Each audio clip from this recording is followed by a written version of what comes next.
The idea of them are just basically a MIDI keyboard that you can use alongside any Well, so what we're going to talk about today is MP, which is like the kind of protocol on top of MIDI, which allows like every note to be kind of bent, like bends and changes down.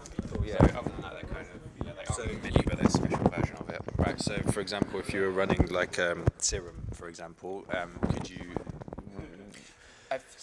Obviously, do you have to map parameters from Serum to the keyboard? No, so what happens is, as we can talk about, is every note goes onto a different channel. So Serum, I think, can do like 16 channels of MIDI and treat each one separately. So so you'll just put it into you'll just put Serum in 16 channels, and then each one would be treated as a separate. Each note would be treated as a separate channel. Okay. So it uses like the channel pitch bend and things. Yeah, of course. So we're going to talk all about this now. So you're gonna find out exactly how it works.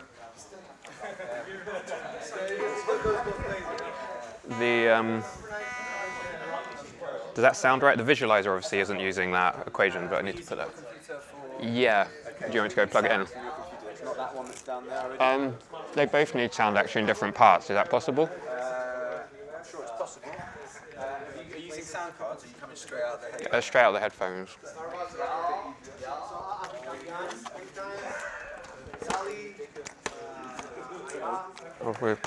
Any ideas? Yeah, this is not right. Yeah. Why not? Get rid of that. So there should be a middle. So if the relative thing is 0, then you should choose what should be the cutoff frequency then. And there are still 2 JMOs between that to the top. Okay. Yeah. Let's put it in the if statement again. I'll be yeah. back in a second. I'm just going to go and get another cable so we can run it off both things. Please Awesome. don't start before I get back. if Okay. that's No, we definitely won't. I also need to get the actual presentation downloaded. All right. Shit, I thought this would just take a minute to change it to relative time, but I don't think that would be a problem. Okay. We should really put this in the JUCE MP notes. Yes. Get relative time. If it's taking us this long. You're gonna stay in this the talk.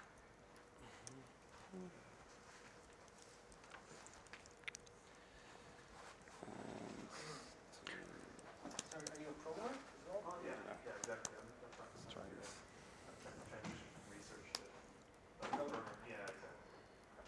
How come? Why would you want to do that? This is my interest in fashion. Yeah. Yeah. Change. Yeah, I'm taking my funding for my university, so I kind of Oh. Want to do audio? Okay, let's think about this. So, we got the initial timbre, the actual timbre, and the difference, which could be negative. We then want to, let's not do the mapping there. No, sorry. I fucked it up. We don't want that anymore. The relative timbre, so No, you want to do timbre changed is greater than 0 here, don't you? this is just the difference. We just need the difference now. Latest one is from Gatekeeper. Timbre change. Is that the relative? Yeah, timbre changed. That's what I need. Yeah. Well, no, it's the difference. It's not. We haven't made it relative. That is just the difference. Yeah, put that there. Yeah, exactly. That's here. Frederick, hi. Leon. Yes, like, because I think the infected market. It's a proper rolling release. Yeah. Okay, that's good. Perfect. Do you want me to improve the response to make it more logarithmic? No, because I also want to put this on the visualizer. I mean, I can So, introduce a few more bugs. If hang on, just stick with me, because what I want to do is put that back to using. cleaning it up. Well, also I want to reuse this on the visualizer. So I want to create. So we just messed up with all this mapping stuff, so we'll just be dumber about it. So float relative timbre, if it's greater than 0, relative timbre equals Braces. JMap. JMap timbre change 0.5 to 1.0. So I was there. I was playing with them. Oh, yeah. Yeah. Demoing the Otherwise it's 0.5 to -1, up to 0. Yeah. Can I get this computer down the front of the stage? Yes. Wait, so can I? I'll come clean up in a second. Why did you decide to become a plugin developer? I'd enjoy that. Do we put it here? Wherever it will go would be fantastic. Why is the screen just turned?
Hello, the filter is broken. I just broke the filter. How do I make it work?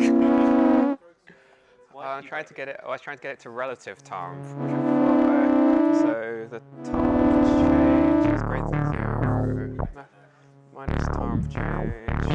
The set cuts. I don't know.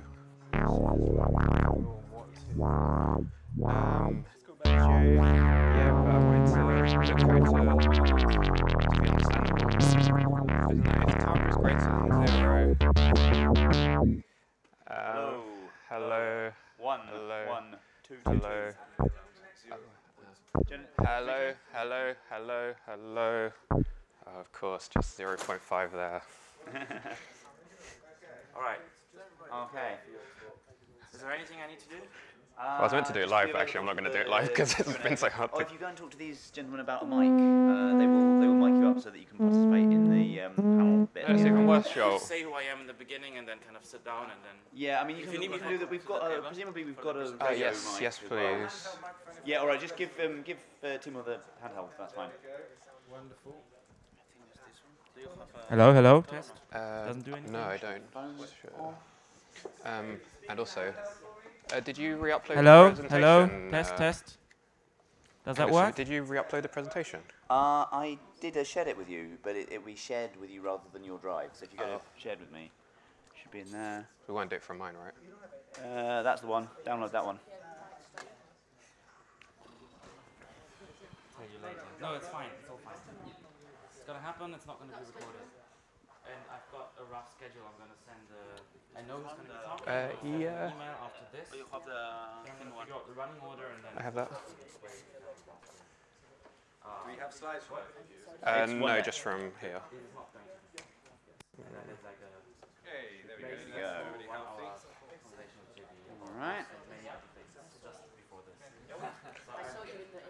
Can I do 2 screens so that I can get some notes to put on mine?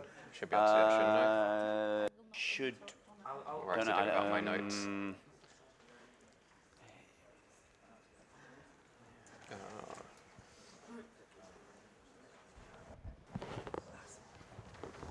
Pull this out. Hold on a second. Let me just make this bigger so I can use this as notes as well. There we go. Now, guys, my experience is that they can like ask you a Okay. Because the rule is... Just.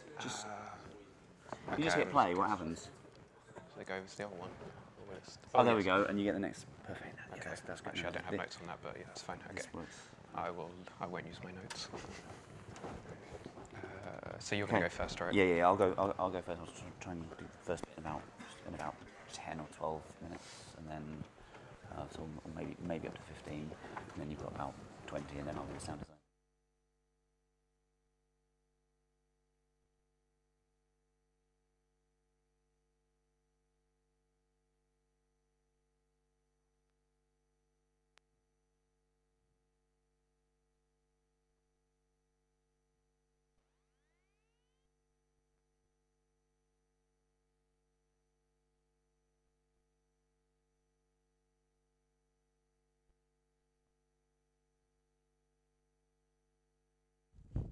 Hello everyone.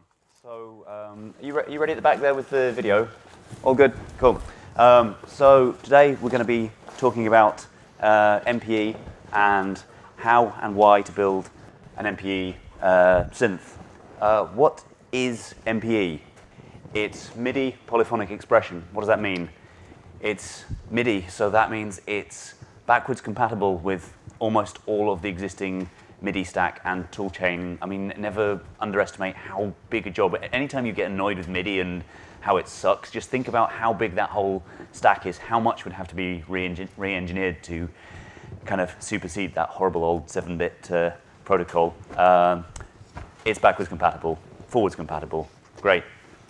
It's polyphonic, it's about playing more than one note at a time. If you're only playing one note, then MIDI already has all the expressive potential you need, but this is about polyphonic expression. At Rolly, we sometimes call it the 5 dimensions of touch. Now these are, You haven't got the fonts on here, Dimitri. Oh dear.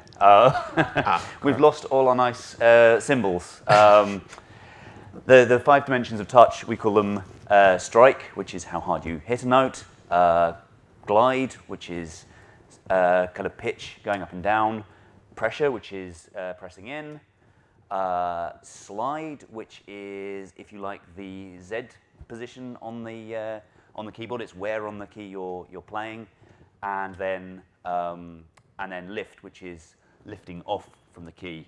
So I have a C-board controller here, which I should be able to play some of this. Can we get a little bit more level on that? So you can hear. So there's velocity, that's familiar, there's pressure, aftertouch. So you can slide up and down, pitch bend, and then depending on how you lift off the key, you can get different signals going when you lift off. And although this has this kind of fancy name, 5 dimensions of touch, some of you more mathematically, scientifically minded are probably thinking there are only actually 3 dimensions there, and that velocity, off velocity, and pressure, it's just a delta pressure by delta time thing. Scientifically, you're correct. The marketing guys love this, so I leave it up to them. And in many ways, this is actually familiar territory.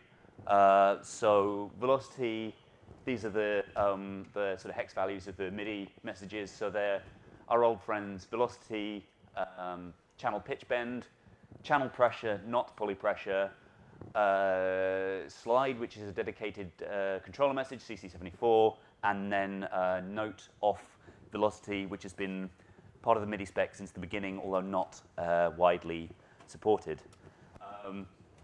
Like I say, in a sense, it's a kind of minor iteration, but it enables a lot of new stuff. So, if any of you are familiar with MIDI mode 4, this has kind of been in the MIDI spec since very early on. If you've ever used a MIDI guitar controller, this is a variant of the MIDI spec, which basically lets you send 1 note per channel for the strings on a MIDI guitar, so that you can do things like the slides and bends that are possible on a guitar. And then poly aftertouch obviously has been around since the 70s, since the CS'80. Again, not that widely supported until recently because it's sort of expensive to do, and relatively few keyboards and synths supported it. So MPE operates in MIDI mode 3, which is kind of what we really think of as MIDI. It's polyphonic, omni-off. It can also operate in mode 4, which is a monophonic mode, and it's using channel aftertouch rather than poly aftertouch. So to kind of recap, or for those of you who aren't familiar with the kind of lower levels of MIDI, here is a MIDI message. So that's a 3-byte message, and those are kind of the hex values. And in that first byte, you've got the message type, which in this case, a 9 means a note on. It's on MIDI channel 6. So for some reason, MIDI channels, we refer to them as 1 to 16. MIDI controllers, we refer to from 0 to 127. So you get this kind of mismatch in how those hex values are interpreted, but just have to deal with that. We've got the note number in the middle. That's going to come in important later. That one's the middle C, and then 7F, full velocity. So it's a 7-bit number there. How do we use that in a synth? Well, here's looking at kind of at a high level theoretical architecture for a synth there. Now, any of you who are new-ish to building plugins and C++ may be thinking, well, when I get a note on, I can just allocate a new instance of my voice class. Do not do that. Bad things will happen if you do that, because the MIDI is typically coming in on the audio thread. You mustn't allocate new objects in the audio thread unless you've got your own lock-free heap manager or something clever like that. Realistically, probably having a pre-allocated pool of voices that are warmed up and ready to go is the sensible thing to do there. So we get a note on. We can see there that's a middle C on our keyboard. It hits the voice allocator, which chooses one of the voices, and it's now bound voice number 1 to that middle C, such that when we get a note off, it can kill it. Great, that's your basic model for voicing in a synth there. Now let's go to MPE, and we replace our keyboard with a nice little keyboard block there. Again, we receive a note on, but what you'll see here is we're binding on both the note and the channel number. So this 93, so that's note on MIDI channel 4, and they're out by 1. So what that's saying now is that any MPE messages that come in on that channel are going to be sent to that specific instance of the voice in the voice pool. So we might get something like this, where the note goes on, there's then a pitch bend message on the channel as we move down the C-board, maybe a slide message as we move across the C-board, and then a note off to release that voice. Not necessarily kill it straight away, but it will go to the release phase. It will no longer be bound to the MIDI channel, so it's no longer receiving any controller data after that point. So what this lets us do, and this is kind of where the power of MPE really comes in there, is clearly you can have multiple control streams going at once for one keyboard performance there, and you can sort of see that you've got the first note there that's then being pitch bent, and then a second note comes in, and again that's got the slide controller. So if this is a polyphonic sound, that's actually a monophonic sound. Let me see if I can find something poly. Let's look in the keys.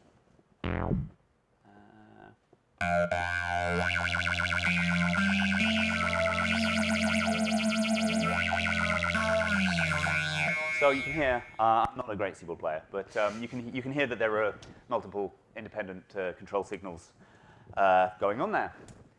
Simple, right? Well, almost. There are a few complications with MPE. I'm not going to go into all of them in great detail right now. Dimitri's going to deep dive on some of that. Let's have a look at some of the things that you have to be aware of here. First of all, the MPE spec has this concept of zones, and zones could represent either something more like a key split, a conventional. You've got your bass on your left hand and a pad or a piano on your right hand, or they can even be upper and lower zones. Say you're playing something like a continuum, you can actually split the surface kind of in half and be playing one sound at the front of the surface and one sound at the back of the surface, and actually have overlapping notes. Because some people are still using MIDI on a physical kind of DIN plug connector with a single logical set of channels.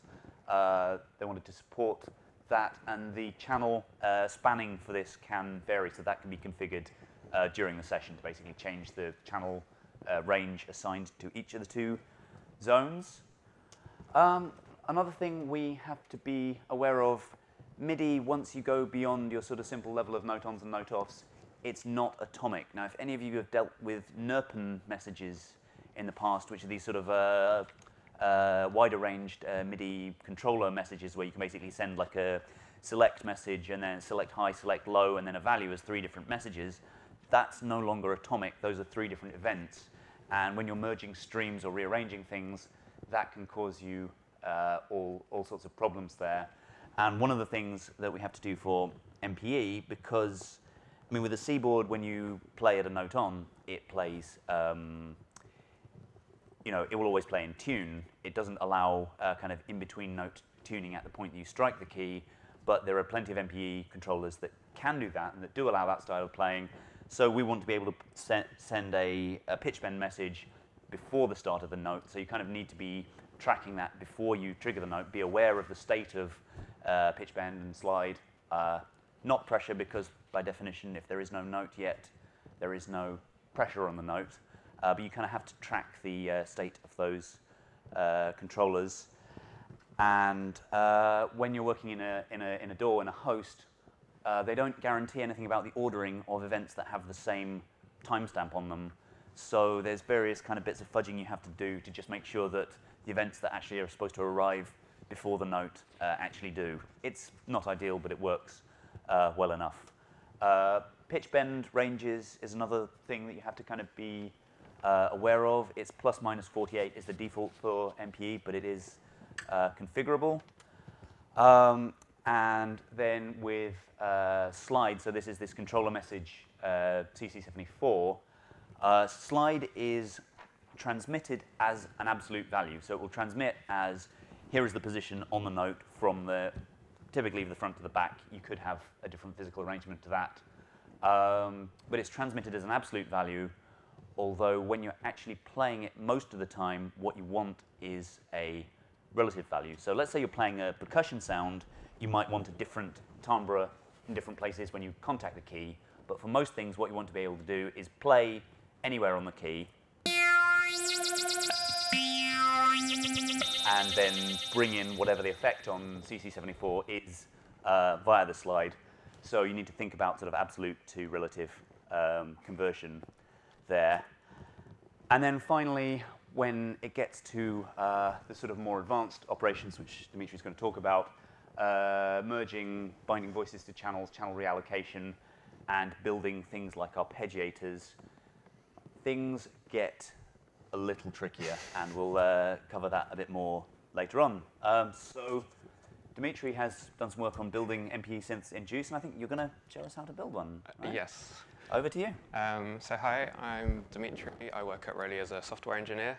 So yeah, I've worked on, what are we looking at, building MPE synths JUCE? Yeah, I've worked on quite a few of the Rowley products in some form, either in QA or software engineering. So I was Angus just showing you the low-level details of MPE. It's not super complicated, but it's not something you want to be thinking about all the time. So really you want to abstract that into some higher level representation. And luckily for us, JUCE has a set of classes that does that already. So I'm going to talk you through them briefly and then show you a little example of the code. So it all starts with your MIDI stream coming in. And this goes to the JUCE MP instrument. So the MP instrument is going to pass the MIDI stream and create an array of MPE note objects.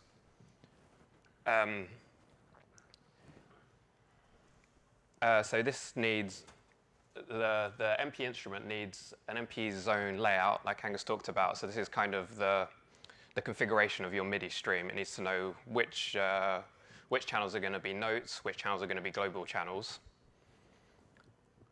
And then it also has the JUCE MP instrument listener. So this is the callback class that if you are a JUCE MP listener, the JUCE MP instrument will send you callbacks for changes to notes. So that looks like this. So you've got note added, pressure changed, pitch bend changed, timbre changed, key state changed, and note released. And so each one of those comes with a copy of the MP note, so you can quickly adjust your sounds from what's happened there.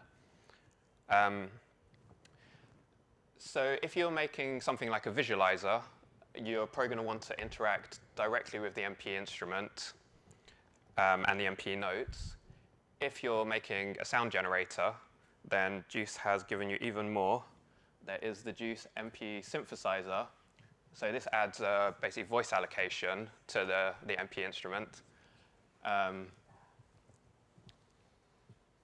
So you create MP synthesizer voices. This is where most of your work happens. Your DSP work is going to happen. So you give the MP synthesizer a set of voices to use, and it will look after all the assignment of notes to voices and the allocation. So the architecture Angus talked about. And so the MP synthesizer voice, this is essentially representing a single note, and it has a similar interface for you of callbacks for you to override. So note start, note stopped, pressure changed, pitch bend changed, timbre changed, and key state changed. So that's I've simplified it a little bit, but that is basically the synthesizer classes in JUCE. Should mention, I think most of this was written by Timur here, so he can answer the really tough questions if he remembers any of it. my next slide says, let's make a synth. Whilst I've just been debugging it 5 minutes before the talk, I'm not going to do any live coding, but I will show you through the code and show you where stuff happens. Yeah, I think I was overambitious to think I could live code. So I just need to get my monitors back to seeing each other.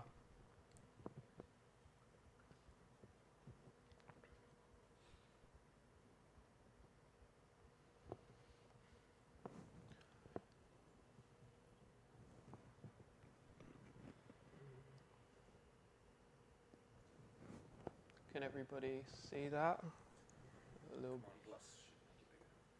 Just increase the screen resolution or decrease. How's that? Bigger? A bit bigger? How's that looking? I should mention, all this stuff is really well documented in JUCE. There's tutorials. If anybody's familiar with JUCE, the headers always have very good descriptions of what all the different methods do. So that's why I'm going over it fairly fast, because you can find all this information online anyway, so don't want to waste your time with stuff that you can actually just go read yourself. So I'm assuming most people are familiar either with JUCE or just generally how an audio processor would work. We're getting a stream of buffers of audio to fill and buffers of MIDI data that link to that audio. So the building blocks of our synthesizer are, so here I have an ADC synthesizer class. So I've inherited from the MP synthesizer, and all I've had to do here is give it a number of voices at initialization, and then what am I doing? I'm just setting prepare on each of those voices. So this is when the kind of audio details come through: sample rate, expected buffer size, and things. And the JUCE MP synthesizer is going to take care of all the rest of the allocation logic for me. So then the more interesting part is the synthesizer voice. So here I'm an MP synthesizer voice. For the purpose of this demo, I've used the JUCE DSP processor chain and their processor objects. So you can see down here at the bottom, I've got an oscillator, a ladder filter, and a gain. So the interesting part for this talk is the callbacks here. So when my voice gets assigned a note, note start will get called back. So when note starts, I want to update the frequency. I'm going to update the level of my note. And I'm going to update the filter for I mean, these are my aesthetic choices, actually. It's kind of up to you what you do on each parameter. But so I'm thinking about, I'm going to put the filter on the Y value. I'm going to do pressure on the x-axis, and I'm going to use level on the pressure. I'm not sure my Y is working. This is what I was trying to do just before the talk. Maybe if somebody can spot the mistake. So when a note stops, I've made an end note function because there's a few things I need to do there. I just wanted to point out that there is this allow tail off. So that's going to tell you if your voice has time to have a tail, or if there's voice stealing going on. And there's a load of parameters you can set up in the MP synth to decide what are the note stealing rules. So I've decided on pressure change, that's where I'm going to update my levels. On pitch bend change, I'm going to update the frequency. On timbre change, I'm going to update the filter. So let's look what's actually in those functions. So in update frequency, so I get the current playing note. So a voice will only have one note associated at a time. And So this comes back as this is an MP note, which has a helpful function, get frequency in hertz.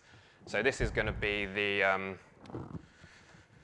default note value plus any pitch bend on it, and then it'll calculate into hertz. So that's done quite a lot of the hard work for me, and I can just send that directly to the oscillator.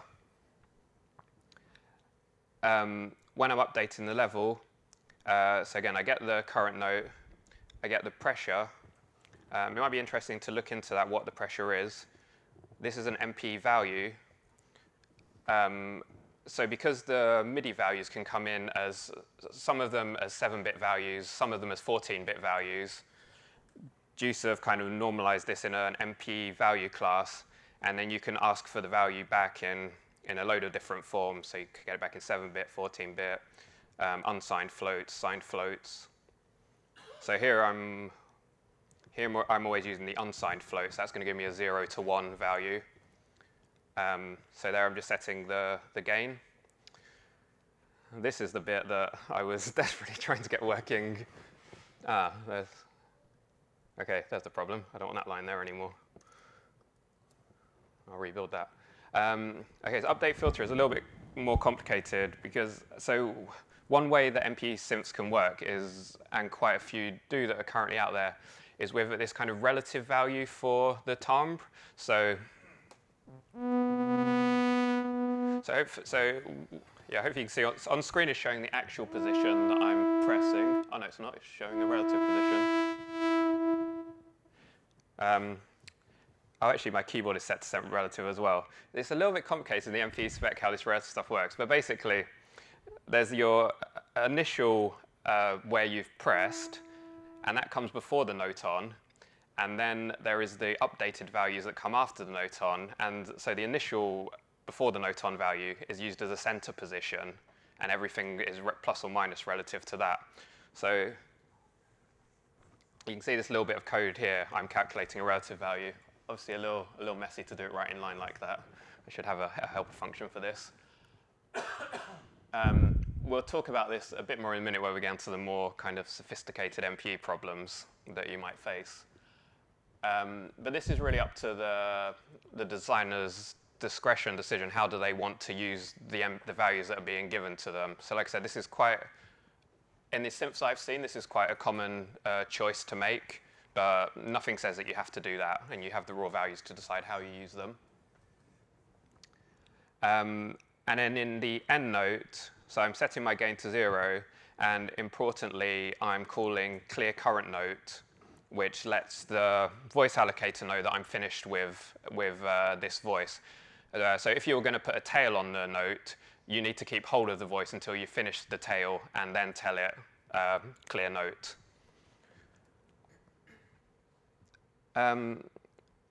So to do a simple synth, it really is that easy. It's probably also worth showing quickly what I've done with the visualizer, because here you've got like some thread safety concerns. So in my plugin processor, I have a couple of classes. I have the visualizer instrument, which is just an MP instrument, and a class I've made, an MP visualizer data source. And so what I'm doing in every buffer, I'm passing all the MIDI data into my visualizer instrument, which is creating this array of MIDI notes. And for this demo, the way I've chosen to handle it, my data source is a fixed array of notes. So in the way I'm handling data, I make sure it's never going to allocate. And I'm using trilocks to copy from the MP instrument into my data source class, and also trilock to access them. So my GUI is refreshing at 25 frames a second, but I don't really mind if it drops a frame, especially for this demo. So there's some more sophisticated ways to do it, but for demo purposes, this kind of works. Maybe, I'm not sure, I feel like I see some confused faces, so maybe I'll just show the code for that little bit. So here, update visualizer data. So I iterate through all the buffer messages and send them into the visualizer instrument, which is an MP instrument. that's going to look after creating the array of MPE notes for me safely. And then I push that into my visualizer data source. And then separately, the other side of that, my GUI, 25 times a second, is asking the data source, can it go and get whatever the current notes are? But it's all done on a try-lock, so if I miss one frame, I don't really mind, and it keeps it thread safe. Cool, so that's probably enough of my scary coding bit, and I'll go back to the safe slides. Not that one.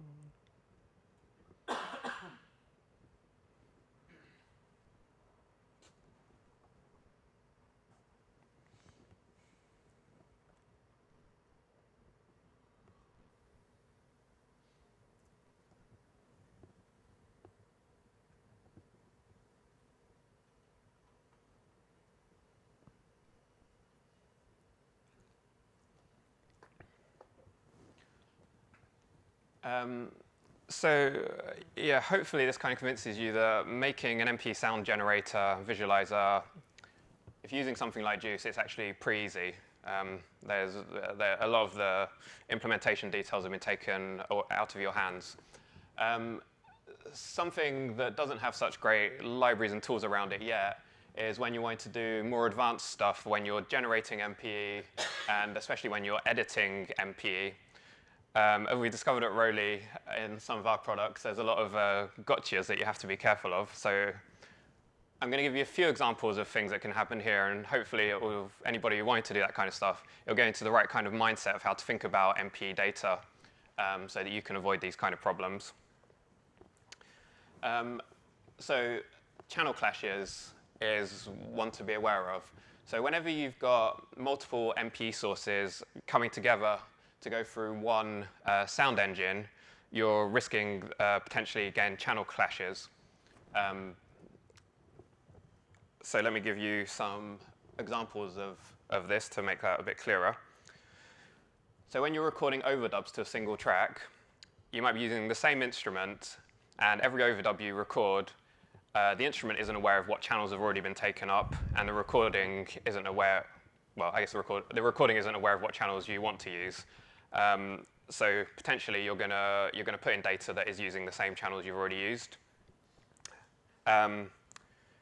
In the Rowley Noise iOS AU, we have an on-screen keyboard that produces MPE, but we're also receiving buffers from the host, which potentially MPE as well. So again, this is actually really, it's the overdubbing problem again. We've got two sources, potentially channel clashing. This is probably quite a Rowley specific problem, but if you've seen, so these Rowley block products we have, they can snap together to make larger surfaces, but really each one is generating its own MPE data stream, and as the messages gets passed along, again, we need to make sure that we're not getting channel clashes.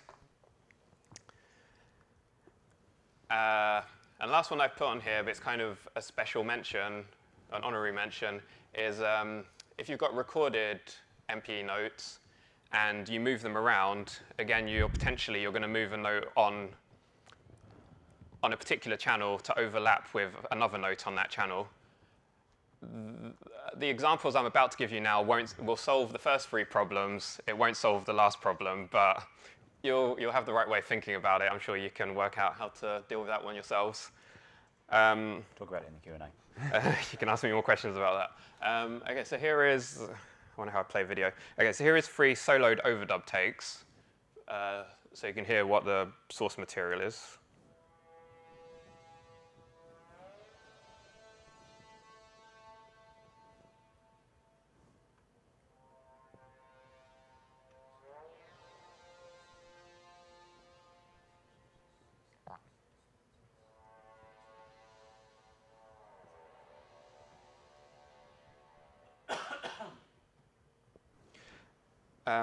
And now, so now I'd like to play you those 3 takes going directly over each other to see what could happen.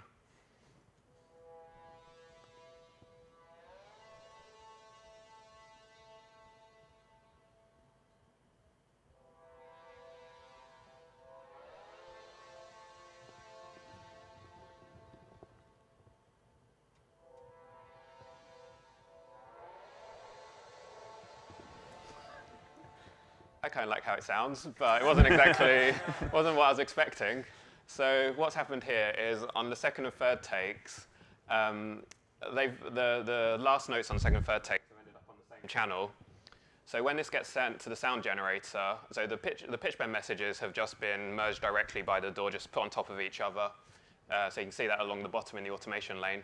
And when this gets sent to the sound generator, it will split the notes between the voice allocation, but it can't tell which pitch bend messages belong with each note, so they both just get all the pitch bend messages. So like I said, there's a few, and so I'll give you a few different examples where it's a very similar problem. So what we did, I think we first saw this in the Noise app, and so what we've did there is give each recording take or incoming source an ID, so we know exactly where something has, which notes belong together, basically. And then during playback, we keep track of the active channels that are coming through from each source. And then we do a live remapping of any clashes before it goes to the sound engine. So you can imagine in that overdub example, there's 3 sources there. So we have two remappers, I guess, in a chain. So source 1 and 2 go through a remapper that keeps track of what channels are being used by them. And if there's potentially a clash, it will shift one of the channels. And then that merged version with take 3 will then go through another remapper doing exactly the same. And that's the class that we use is actually available in JUCE in the MP channel remapper class. So now I'll give you the example remapped of what it.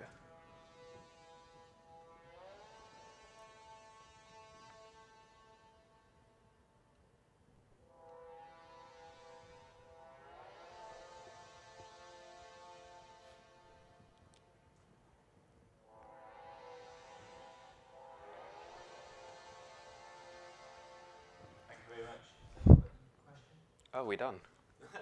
No, that was from another room. Oh, really? Yeah, oh, I think there's okay. a crossover on the mics. Oh, interesting. It sounded like it, yeah. Yeah. Oh, well, if somebody does have a question, you can go. Yes, we could make it available online. I didn't plan it, but we could do. So is that coming from here still, or? Next door. Oh, interesting. This is going to be. Throw something into the mix. Okay, so next kind of area of problems is adjusting notes. So quantizing is a good example of this. So I think this is going to be the original recording followed by the quantized, kind of how you'd quantize single channel MIDI.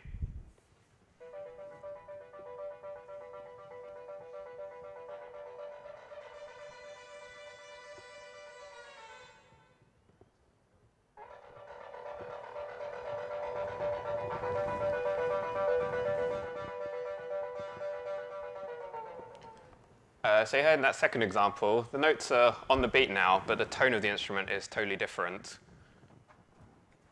So why is that? Originally, I was going to show you this, and we were going to stare at it for a long time and work out what was going on. But last night, I stayed up late, and I learned how to make animations in Keynote. Hopefully, this is a bit more understandable. So I've used the blue lines to represent a note on and a note off. And these 3 colors, you can see the key at the bottom, for the different MP-type messages that we're concerned with. So importantly, on the far left, and time is going from left to right. So on the far left, we have these 3 setup values. So when we're talking about what I was talking about before, this kind of relative time changes, these setup values are really important.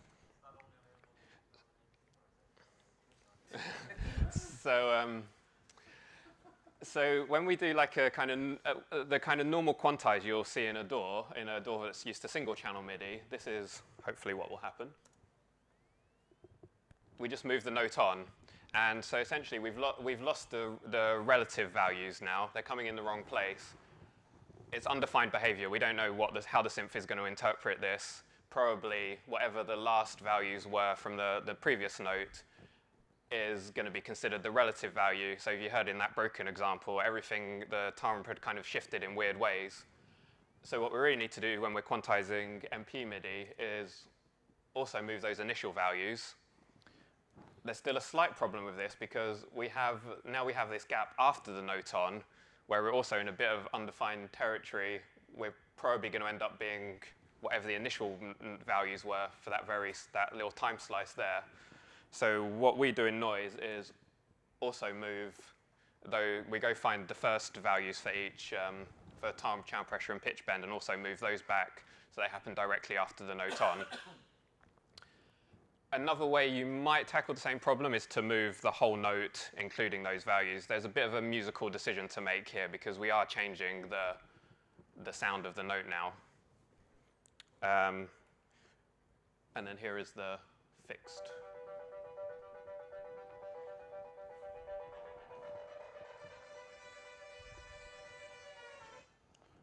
And so now I'll quickly show you cutting MPE notes, which is a very similar range of problems.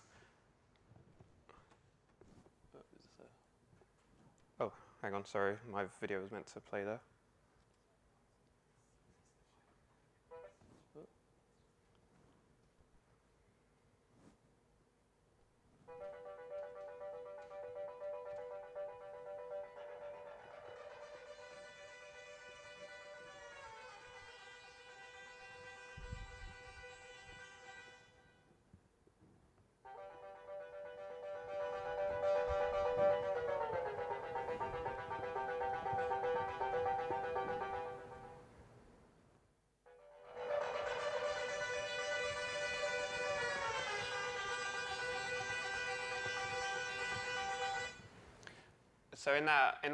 So in the second take, sonically it didn't sound unpleasant. It sounded fine, but it's not what I expected. As the user, I expected it to be more like an audio cut, and I wanted the timbre to be so I think I cut it on bar 3, and I wanted the timbre to be the timbre of bar 3. So you can hear in the last take that was preserved.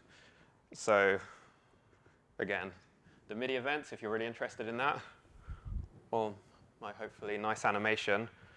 So the raw cut was like this, and all it's done is shifted the note on.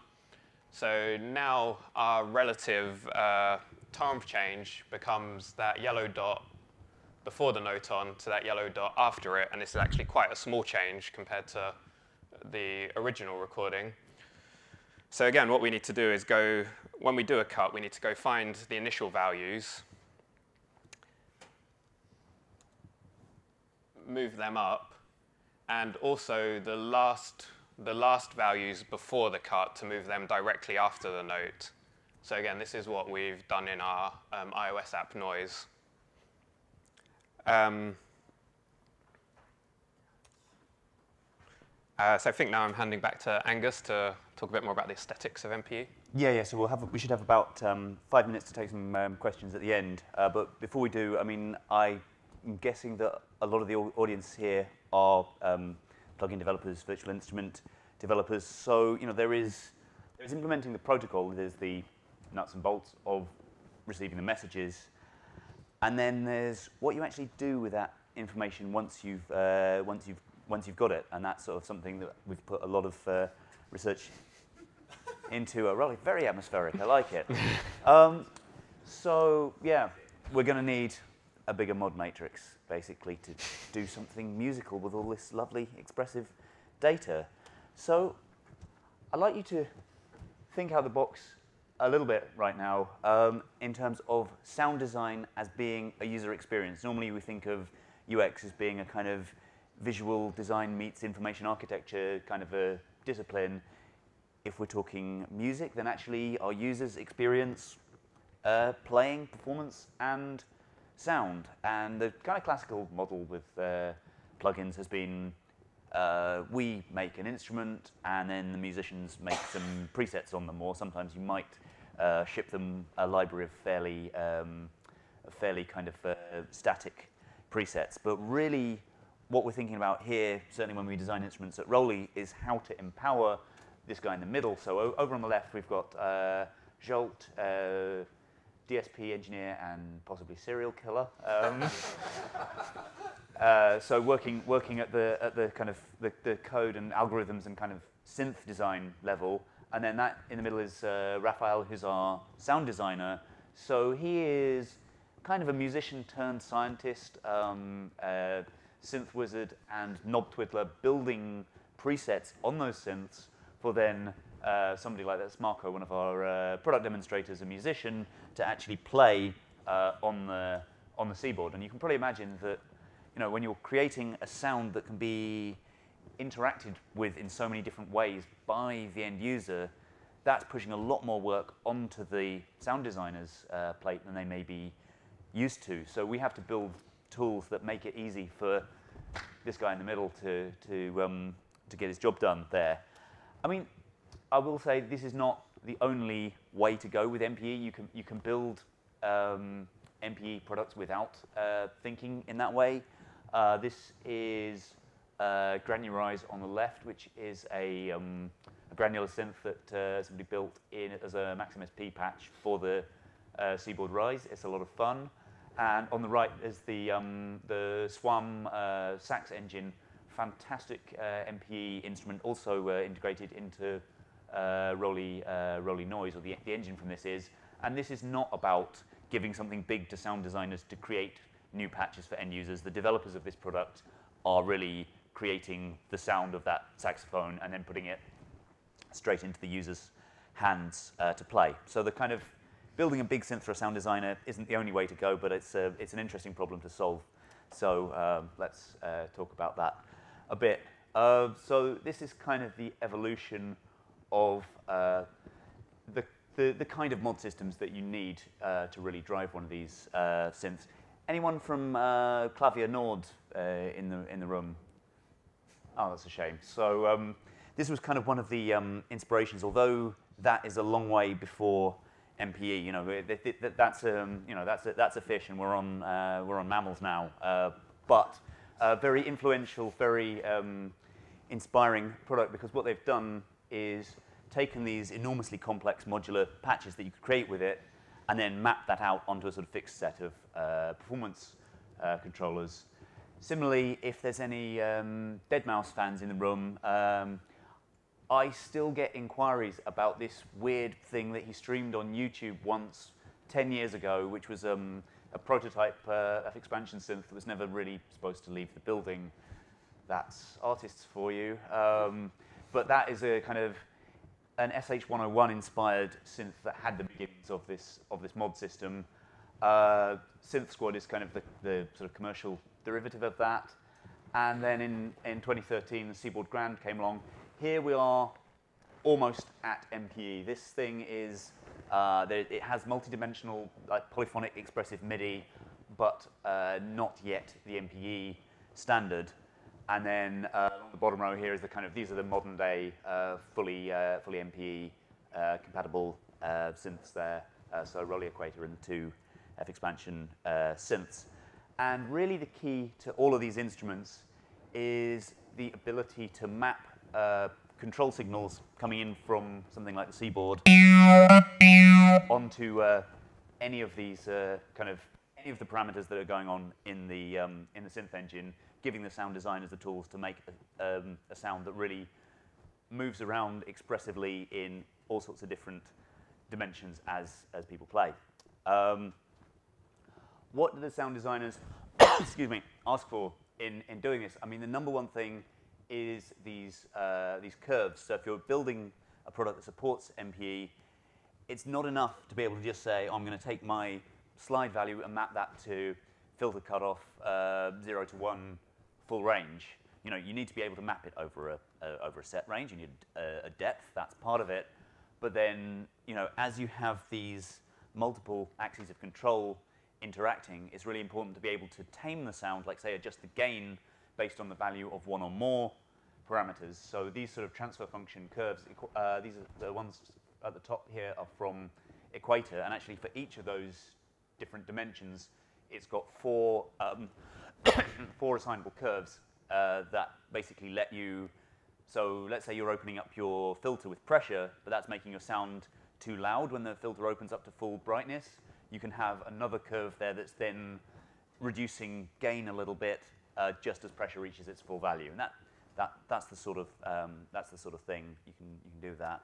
So in Equator here, those are supposed to be the 5 dimensions over on the left there, the five curves, but you can have the 5 dimensions of touch there and the performance controllers that you'll find on a Seaboard Rise, and you can map those onto both sort of the modulation generators of the synth. So here you've got an envelope, so you could take the velocity and map it onto attack time, and then also map all of those things onto the synth engine there. Similarly, Cypher 2, again, you have just these sort of modulation generators at the top, and then this is kind of mapped out via a mod matrix that lets you do some sort of math functions, so you can take one input and multiply it by another and then send it to a destination and that kind of thing. But it's all designed around making it very fast and intuitive, because the sound designers are having to churn out, pretty significant libraries of sounds. So being able to work really quickly with this, having a very intuitive way of patching modulation, assigning mod depths. This isn't the one answer. There are many ways to solve that problem, but if you want to build this class of product, you have to think about how you're going to make things really fast and really friendly for the sound designers, because at this point they are pretty much programmers in their own right, albeit visually and not writing in code, but designing a kind of plausible musical space that somebody can navigate through with one of these controllers is a kind of programming task in its own right. And that pretty much brings us to the end. The MPE specs are there online on MIDI.org, so that's an officially ratified MIDI standard now. Excuse me. The JUCE classes that Dimitri alluded to for parsing MPE, and we'll be adding some of those utilities as well as those are fully reviewed. The Traction engine. So Traction has, some of you will probably know, Traction has just gone open source, and they have one of the best MPE implementations out there of the various DAWs. There are a few good ones. Logic's reasonable. Bitwig is very, very good. GarageBand is surprisingly good. Ableton have still got a bit of work to do. They'll get there. But yes, Traction, because they've worked closely with Rolly for a number of years, they have a really strong MPE support there. And for those of you working with WebMIDI, that's a JavaScript parser available there as well. Any questions? This relative controlling of the MPE, is it really in the standard, or is it just the way it is now done in the Seaboard or expected from the synths? You mean the slide controller specifically, the CC? The CC. Because I can imagine that it would be nice maybe if you have absolute values, then you can hit Yes. the key somewhere else, Yeah. and you can direct access to... Yeah. So the keyboard is sending absolute values, but internally we translate it to both a relative controller source and an absolute controller source. So you can build patches that use the absolute value, and you can use patches that work with the relative value. I mean, But when taking, I have to know if it's an absolute or relative patch. Maybe I think I can answer this.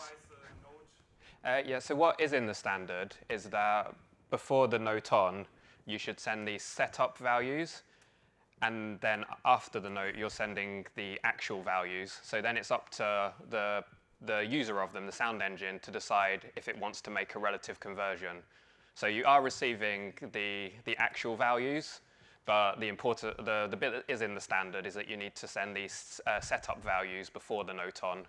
And so that makes it up to the sound engine designer to decide what they're going to do with that information.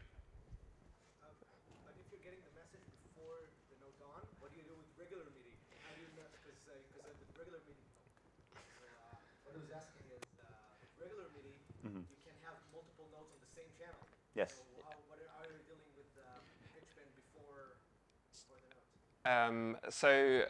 I think this is one of the. So I did have a slide, the ugly bits of MPE that we don't have time to cover. But I mean, one of the hard things about it is that you do need to kind of know the state of your MIDI port that's coming in. You need to know whether your MPE, what your zone is, and what your channels, what your channel assignment is, to be able to know how to deal with the data correctly. So you've kind of got to know, am I dealing with regular single channel MIDI? I'm going to edit in this way. Am I dealing with MPE MIDI? I need to edit it in this way. I'm hoping, obviously I don't know anything, I'm hoping that MIDI CI will help us actually identify better what kind of MIDI we're talking to. I think at 4, the MMA are going to be talking, so we can grill them with some questions. Generally, as a plugin writer, if you build an MPE engine, it's fairly well backwards compatible with conventional monotimbral MIDI. For hosts, there's a lot more work to do. Yeah, so you started answering this already, but you touched on like channel mapping and some of these problems and how you deal with it if you're like the host developer, but as a lowly plugin developer, we find that there's certain synths, not to mention any names, but starts with A, ends with Bolton, that they squash everything down to one channel. So we just lose MPE, no doubt about it. Yeah. Now, luckily, Rolly's put in the legacy mode, so you can enable legacy mode. Everything works pretty well. You still get a lot of the bends and stuff. You can't have individual notes. You kind of lose the differentiation, as I understand it. That works great. I guess my question is about the future. Like, what kind of buy-in and motion have you had, both from like the MIDI people and the DAW creators and everything else, such that because right now it's a bit of a pain in the butt. You can detect. Luckily, we can detect which DAW is running the plugin. Maybe enable legacy mode just if it's certain DAWs, et cetera, et cetera. But it'd be nice if that was all more seamless. Well, so it's a ratified part of the MIDI standard now. I mean, I think the reason that we were able to build MPE and the reason that Ableton didn't build channels in was kind of the same reason, that after the advent of plugins, when everything went from hardware to software, we weren't worrying about the 5-pin plugs anymore. Channels became somewhat superfluous. So we were able to overload that for expressive MIDI, and round about the same time, Ableton kind of said, well, this is legacy stuff. Why do we need to support it? So it was a reasonable decision on their part at the time. But there's good support in Logic, GarageBand, Cubase, Bitwig, Traction. It should get better in the future. I think so. I mean, there's these are selling very well, so we see there being customer demand for it. I'm optimistic about Ableton. And I think again, so what so people don't know about it, what MMA came out with in January is something called MIDI CI, which is basically a protocol for communicating with devices to decide what the setup of that device is. They've published the transportation of that system, but no actual implementations of it yet. But hopefully, that's going to include the information you need to decide what should I set my instrument into. There are actually setup messages for MPE instruments that are in the standard. The only problem is there is no way to query what the setup is. So I'm hoping MIDI CI is going to solve those problems. Yes, we've overrun slightly, so we have to end it there. Thank you.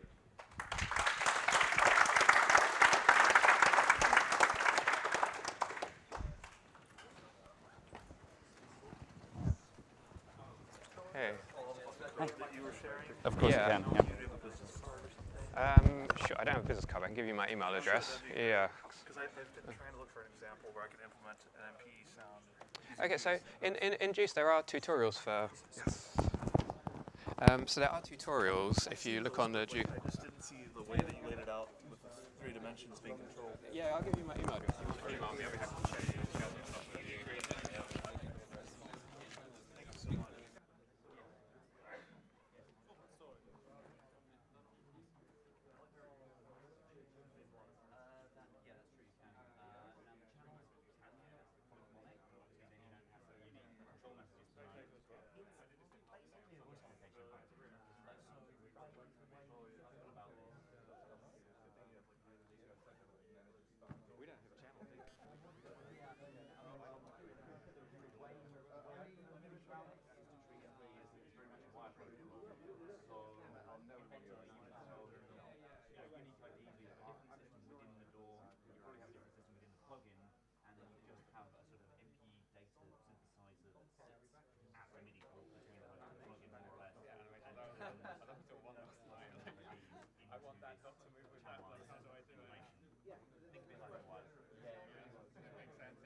I told you I'm going to be telling you about making awesome audio products, or things, what we has learnt.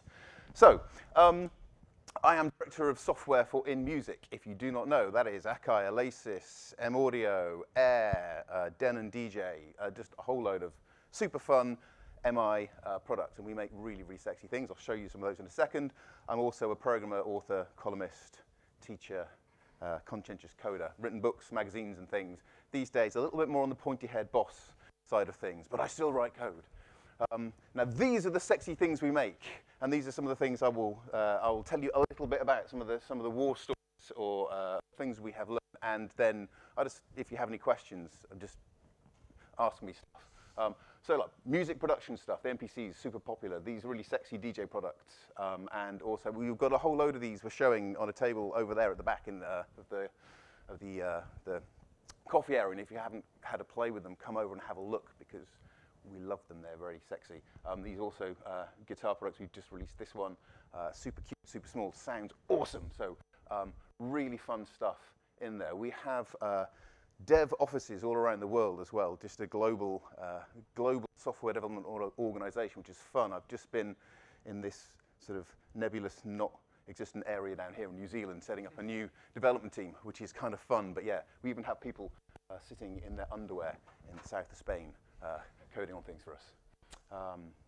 And the things we make, interestingly, are these standalone products and also desktop software as well. And some of the interesting problems we've encountered is sharing code bases between these two things. I will talk a bit about that. So, the pitch, making awesome audio products. Now, this is a 25-minute session, and no disclaimer, we are, the only reason I'm giving this talk, I love talking, but we're sponsoring the event, and we paid, therefore I get a chance to talk at you. Hurrah, hurrah, thank you for coming and listening anyway. However, I did not want this to be some terrible advertising pitch, and so I basically, what I'm going to talk about. So blockchain, machine learning, AI, virtual reality, AR, unicorns on tricycles, right? So we've got like all of the cool things are in this talk. You've just seen them. And the shield we are hiring, that's why we're exhibiting here. So if you are interested in helping make these fun products, that's cool. But there's no point in, I don't think a shill kind of talk is interesting. So I just wanted to share some stuff. So over the last few years, we have been making really cool things. And there were just some things that really surprised us, problems that we encountered that we were even surprised we had to solve some of these problems. And that's what I thought I would share. Making great things. Great things are done by a series of small things brought together. And yeah, I think that's very true. I don't know if that's your experience from your product development. But so of those audio products I showed you, the DJ things, the production things, the guitar things, those standard products are all built on a common platform, which is really quite cool. So we built our brand new hardware platform and an operating system layer and a whole lot of common things that sit on top of them. But obviously each of these different products are for different kind of musicians and have different problems that they have to solve. So yeah, some common obstacles that they have to jump over and some specific to their categories. In general, so of all of them, the category I find the most complicated really is the production stuff. The DJ products tend to play 1 to n streams of audio, and although you might be time stretching them, there might be a bit of trick play going on. You kind of know the resource limitation, the most CPU resource you're going to be using for those products.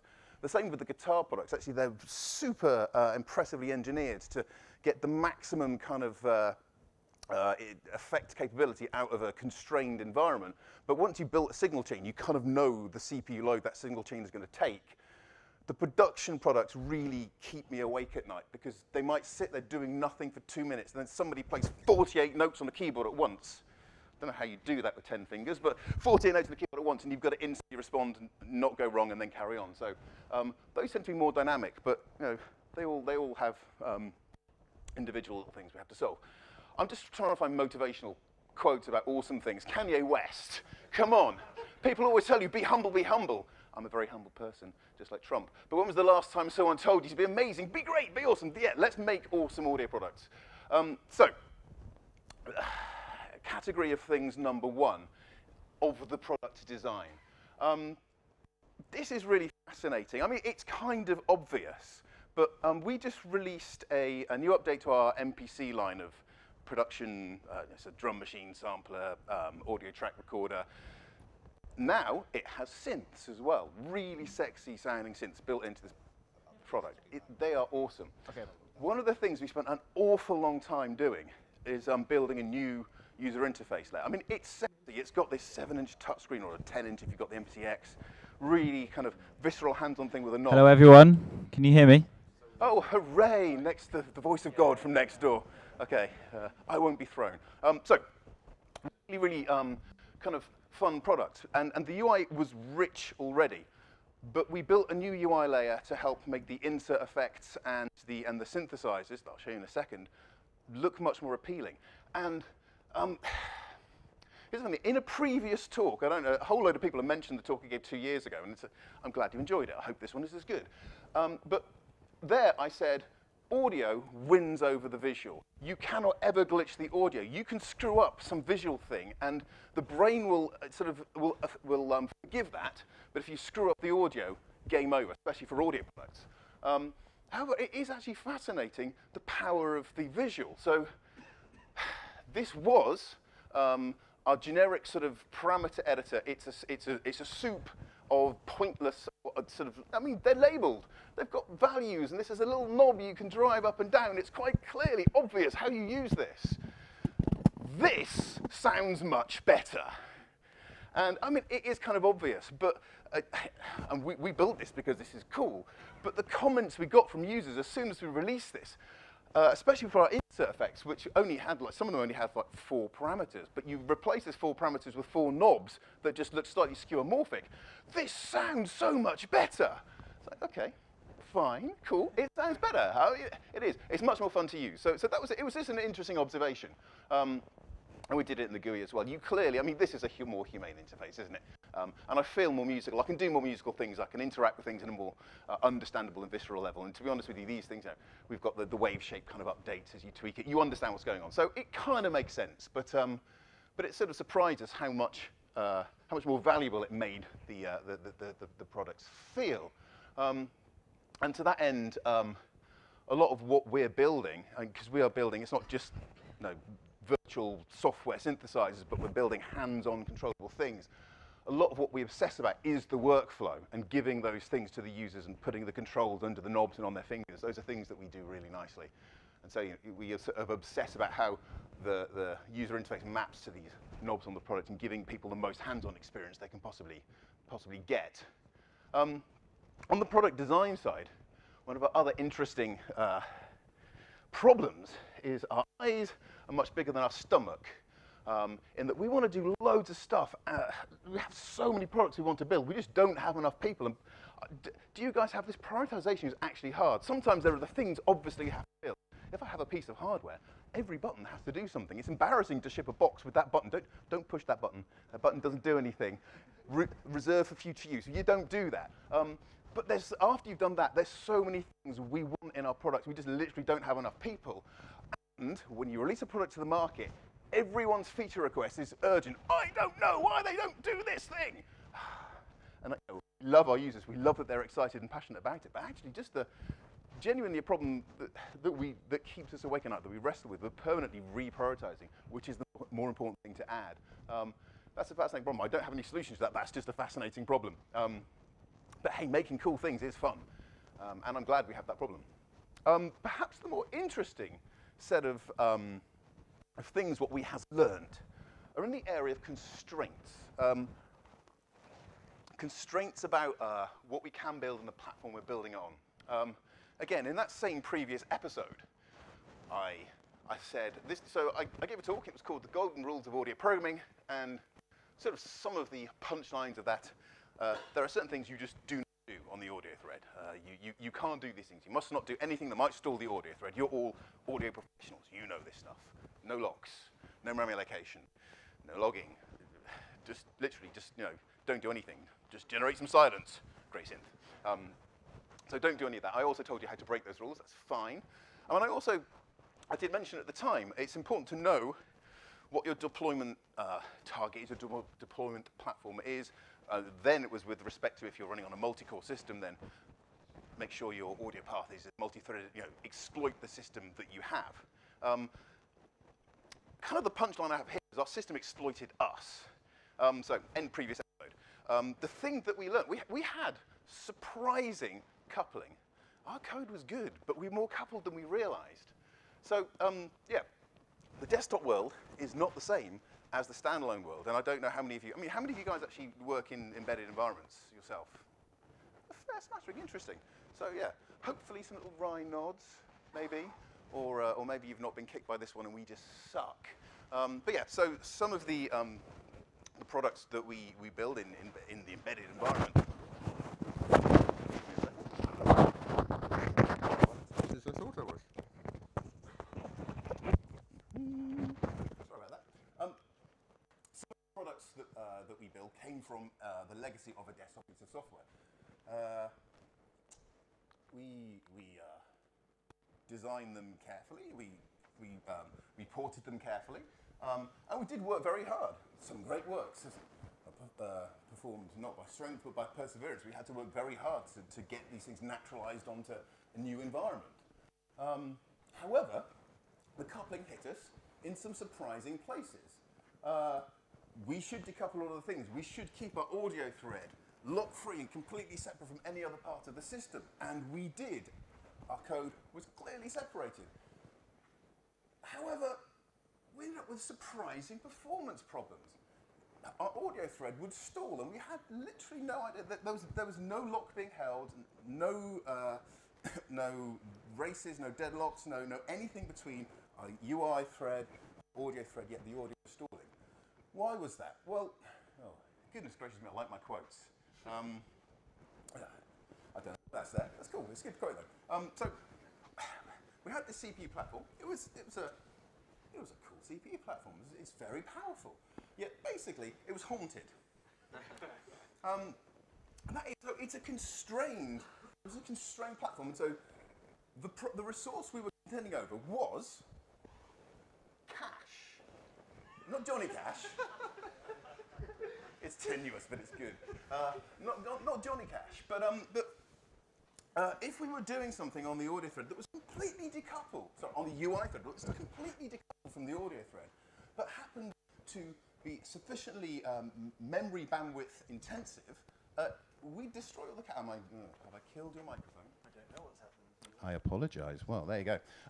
If I did something that was sufficiently memory bus intensive, I completely killed the caches on this poor little, what is effectively a tablet CPU system. And so the audio thread was completely starved of memory access. And it's sort of embarrassing, one of the reasons we got, we fixed it before release, but this, does anyone know what about this caused the problem? Any guesses? Say again, sorry? No, it's this big, slightly translucent grey area here. So what we did, this looks sexy. This is like a pop-up menu. I just double-clicked on this field here, and this little pop-up menu slid out, and this fades back, and it looks super sexy. But I don't have GL on this product. The DJ products have GL. They're awesome.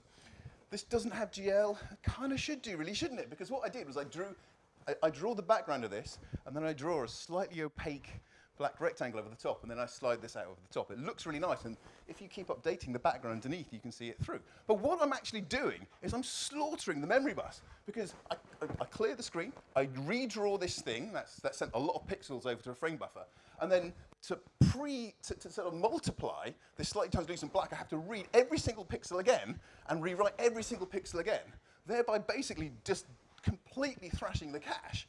And the poor audio thread's going, I like some memory now. So that was really surprising. Took us a while to find that. Embarrassing. When we got there, just don't do that. I just take a snapshot of the background, blur it a bit, and it was a really easy fix. But that really surprised us. So that was the coupling coming in a really unusual place. I thought that was interesting. Basically, there's no punchline there. It's like, wow, what a weird problem. What's this one? Yes, memory was the other thing that got us again. So no memory allocation on the audio thread. Don't do any memory allocation on the audio thread. It's a golden rule. We do not do any memory allocation on the audio thread. The boys are sitting at the back there. If they do any memory allocation on the audio thread, an arm is chopped off. Same if you write the word thread in my code. Your arms are chopped off. Things that are not allowed. That's fine. However, we have literally just been battling with the most hateful embedded audio processor problem again. Every now and again, well, not every now and again, when you did a certain operation, the audio thread would stall. We're like, why is this happening? No memory allocation, no blocking, no locking on the audio thread. The UI thread was doing a very large memory allocation. And again, just because we're running on a real-time kernel, this is the Linux kernel, it just happens that that memory allocation means the operating system has to go, okay, right, stop. I'm going to allocate a whole load of pages. I'll just stop your application entirely for a while. I've got some things to do. Wait, hang on. Hang on. In a minute. Now carry on. Like, that's no use. What sort of real-time operating system is that? Okay, to be fair, we were asking for a lot of memory. So the solution to that is just be sensible at how you allocate memory. But again, we were doing all the right things. And that's the thing that surprised us. So what am I saying? Maybe we suck at writing code. The problems that we ended up having to solve, you can do all the right things, yet you're still surprised that some of the problems you have to solve are not the problems you thought you were going to be solving. Literally, that is all I've got to share. Only because I thought that there may be some other interesting problems, or frankly, war stories that you might want to share about, oh, this kind of thing surprised us. So yeah, at this point, any questions? Go for it. You made an offhand comment that if someone writes the word thread in your code, you get very angry. Can you explain why? Yes, there's nothing wrong with threading, and we have a multi-core product, and all of our audio processing is inherently very multi-threaded, and you have to do that to exploit the quality or the capabilities of the platform. It's a good question, though, and people always look at me askance when I say that.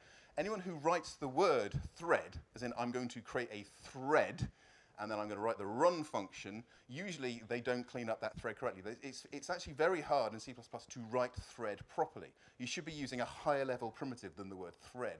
A thread pool, or just some system to run a background task. It would be beautiful if you could package it up in a Lambda, pass it off to your background thread class, have it run, have it cleaned up nicely, and signal you back in the future.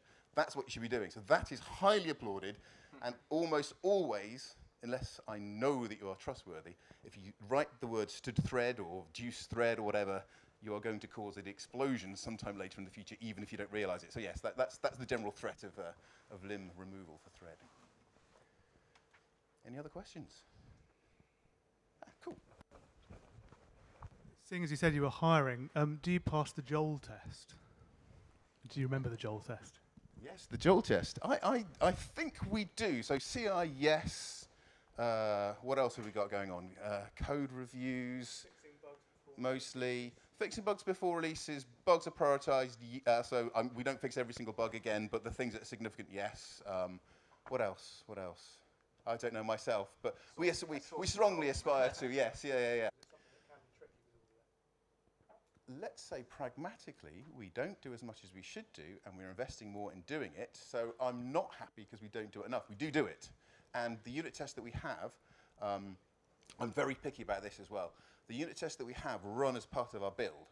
So you don't write the code, check it in, and let the CI server run the unit test, because then you'll just keep continually breaking the build and getting emails back.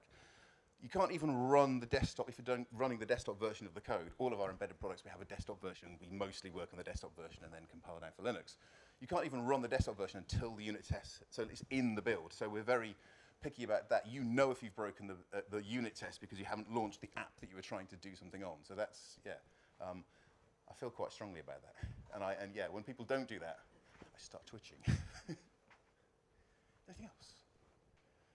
Okay, right, so I suggest, if there are no other questions, we all go grab a coffee or later on grab a beer and share these war stories. I think these war stories are really interesting to share anyway. I mean, so I just didn't tell you anything particularly audio related, but it's the power of the story and learning from what you do that I just think drives us on and drives the conversation on. So that was it. It was like, okay, cool. Not about the time. Thank you very much for listening. As I said, we are hiring, and if you are interested, come and talk to us. Otherwise, just come and play with the products because they're over there, and they are really, really fun, and we love them. Thank you very much for listening. Cheers.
Yes. Still managed to get it all in there. Yeah, just about. I think I've had them.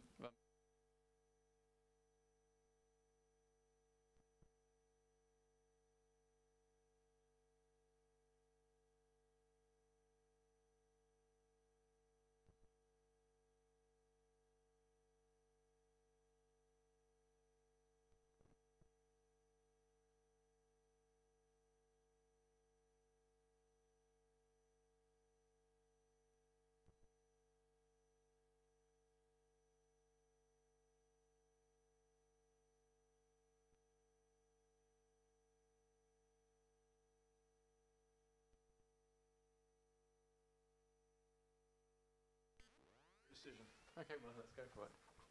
We good? Good.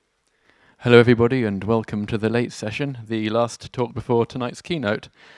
It's my pleasure to do two things this evening. The first is to introduce some excellent speakers, not the Behringer ones behind you, but these ones in front of you. And my second pleasure will be to get out of the way and let them do their stuff. So from left to right, which is not the way that my introduction is written, we have Andrew McPherson on my left, and I mean, I've scripted a biography because I think it's much better than just inventing one. Andrew McPherson is one of those people who seems to manage two strands of a career better than most people can manage one. So first as an academic at Queen Mary University of London, and second as an innovator/entrepreneur, I think it's fair to say, and he can correct me if I'm wrong. Many of you will be aware of the work he did a few years ago, bringing the prepared piano into the 21st century by introducing electronic resonances and new possibilities for control. You may also know the thing that he's about to introduce today, I think, the Touch Keys project, which we could describe, I think, as a forerunner and contemporary of the C-board. And I'm not going to tell you too much about that because that's what one of the reasons he's here today. The second speaker we have is Florian Bohmers, who has been using MIDI for almost as long as it's existed, spending his formative years programming what are now called audio and MIDI applications. All power to him. An exciting time to be computer literate, I think, the mid-80s, when everything was sort of new and happening. The first thing I know about Florian is that he's the owner of Bohm Software, which these days is also Bohm Hardware, and specializes in solutions for MIDI protocol translation and routing. He spoke earlier today, and if you missed his talk, well, you missed a very interesting advert and exposition, which was probably worth seeing again. We are kind of YouTubing these. The second thing that I know about Florian is that he is a member of the MIDI Technical Standards Board, and I can testify that he's one of the most prolific and helpful forces behind the work, behind the scenes on MIDI's next generation protocol, which is a testament to his stamina and forbearance, I think, after such a long period of time. I've almost been practicing this. The third panelist is Emanuela Paravicini. Great, well, that'll do. Wrong end of Europe for me, is a co-founder of Audio Modeling, creators of the SWAM instruments that offer synthesis of traditional instruments with incredible fidelity and control, and these are my words, I'm not reading a press release. They've helped many a Rolly Seaboard video go viral, and it's fair to say that Emanuela, like our other panelists, is at the vanguard of showing what MIDI can do when a flexible MIDI controller is allied with a powerful and expressive synthesis engine. It's kind of what MIDI is all about. And finally, and definitely not least, is Tom White, who will be familiar to many people as President and CEO of the MIDI Manufacturers Association. He's also worked with other standards bodies, including MPEG and the IEC, to ensure that MIDI continues to reach an ever-increasing panoply of new markets. As part of his responsibilities, Tom consults music and audio companies to help them identify and execute strategies that concern music, audio, and MIDI. He will also be invited to respond if anybody today starts extemporizing about recent drafts from any of the association's working groups. So, our panel.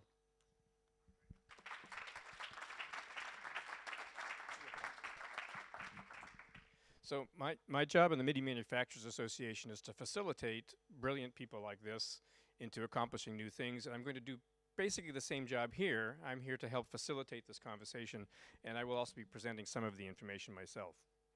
So this is the basic agenda. Now, I want to ask first, how many of you were at the Apple sponsored session yesterday where Tori talked about MIDI CI? Okay, so not everybody, that's good. How many of you were at the MIDI CI introduction last year here at ADC? Okay, not everybody, that's good. So for those of you who were here last year, we are going to review that session for those of you who were not here last year, which is about a third of you. So I just want to kind of make that clear. If you're thinking, Why is he saying that? They said that last year. It's for everybody who didn't raise their hands. And then I want to also start by saying, and I'll cover this a little more detail later on, we're not going to reveal anything that might cause you to change your product plans or schedules today, because we're kind of opposed to doing those kind of things until we're committed to having those things happen. So we're very careful not to make announcements about new things that might happen. We only want to tell you about things that are happening. And at the end, when there's a Q&A, if you want to try to squeeze more information out of me, you're welcome to do that, but part of my job is to not let you do that. So I just wanted to get that clear. Okay, so the session agenda, we're going to start talking about, just quickly, MIDI from 1983 to current, and then what we're doing right now, which is MIDI capability inquiry, and we'll talk about that again, overview from last year. We'll have a MIDI CI case study, then talk a little bit about property exchange, which is one of the functions that you can enable through MIDI CI, a little bit about next generation protocol, and I will try to clarify what that is and what that isn't, a little bit information about, I call it a case study, but it really isn't. We're going to have Andrew talk about what they're doing on touch keys, which is like the MMA next generation protocol, but they're using OSC at the moment. And then we'll talk about action items, what we want you to do, and then hopefully some good Q&A. Okay, so MIDI came out in 1983. It was called the MIDI Specification 1.0, and there were two parts to it. One is a transport specification, which everybody knows, little smiley 5 pinned in, and the other was the messaging specification, which is basically a stream of command and data bytes. What the specification did was define a set of combinations and values for those data bytes and status bytes, but it did not define them all. Much of it was undefined.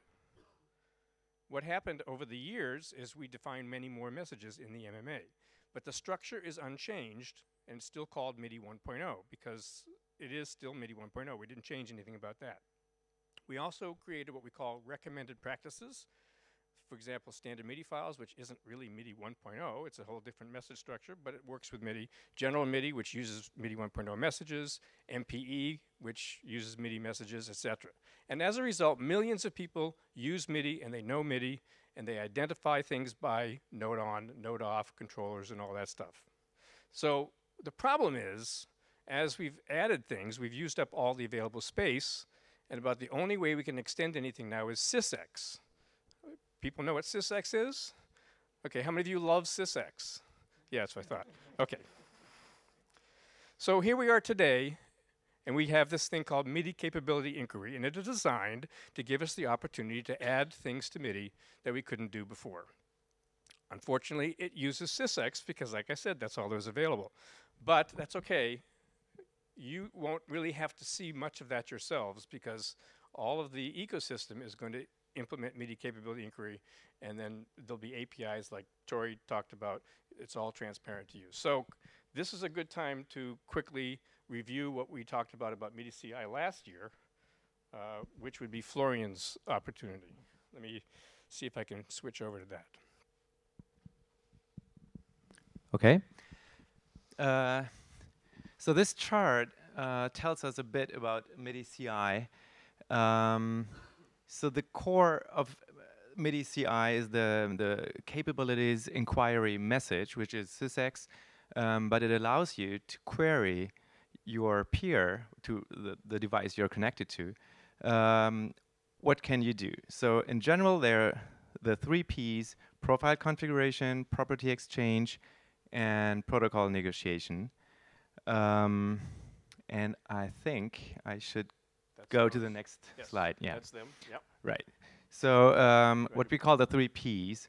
The first one is profile configuration. A profile is a set of definitions what a device can do. For example, the drawbar organ profile would define there are drawbars. Maybe there are some certain controllers. What do they do? Which of the controllers are defined? But also response to node on, node off could be defined in such a profile. There are ideas for many other kinds of profiles. But the good thing is a device can expose that via MIDI CI to anybody who is inquiring and say, hey, which profile do you support? And not only that, also you can also ask how many profiles and which profiles do you support. So you can support multiple profiles. So there can really be a very fine-grained control over profiles, and you can enable and disable them as you like.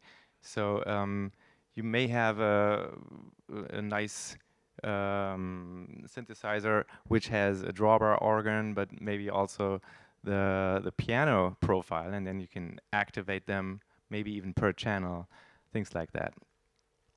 So it's very powerful on a high-level view. On a more fine-grained level, there's property exchange, which allows you to query single properties of the other device. So you can ask, what is the parameter mapped to controller 15, or which controllers do you support at all? What is the name of that key? Very fine-grained inquiries with property, with the second P, property exchange. Yeah, and you can query which properties are available, you can set them, and you can get the current value. So also things like units for a controller is possible with that. Okay, the third P is protocol negotiation. So with MIDI CI, you can also ask which protocols do you support, and it might be just MIDI 1.0, so you just keep on using MIDI 1.0. But once next generation MIDI is ratified, you can then say, hey, I also support next generation, and you can switch to that protocol and then use the new features of the next generation MIDI protocol. That's it. All right. That's MIDI CI. Okay, great. All right, so I think that might happen. Yes. Capability inquiry. Sorry, acronyms. We're MMA. We love acronyms. So, Emanuele, please come up and show us what you've been doing with MIDI CI.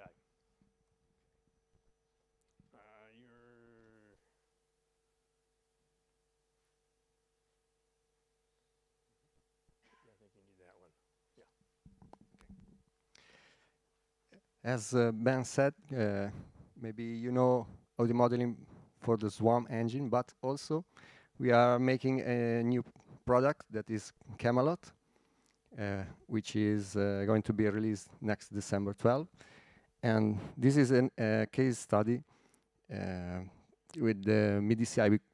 Let me say that we are happy to be a member of MMA, and I invite any manufacturer company or software company to adhere, or anyway, if you are not a manufacturer or a software developer, also to join the MIDI Association. So we start from the need of a real live performer musician. Maybe this picture explain with the problem. You have many devices, many synthesizer. You have some music sheets or score. You also maybe need to control lights, show, sequences, and so on. And what you do now with MIDI, with standard MIDI, you need to know for each song or each scene of your song, you need to know the bank select, program change, and so on to keep all your devices with the right program, with the right sound to be played. And also, you are a musician, and you need to stay focused on what you are doing. You are performing. So you are not a technician, maybe. So what we are trying to do is a product that provide a plug-and-play experience. To offer the same usability of the hardware devices as we are habit with the software plugins. Basically, with the software plugins, you just need to select a patch. You don't know nothing about program change, bank select, and SysEx, and so on. So this is the first experience. Also, if you are happy with the synthesizer, you know that you are different modes, maybe multi-mode, single mode, and so on, arpeggiator, and also you need to set hardware settings, like put the synthesizer in local on, off, or configure the transmit and receive channel, and so on. This is a screenshot of our of Camelot, and this part is when you add a new, we call item. In particular, when we add an item that is an hardware instrument, so you select a brand of supported instrument.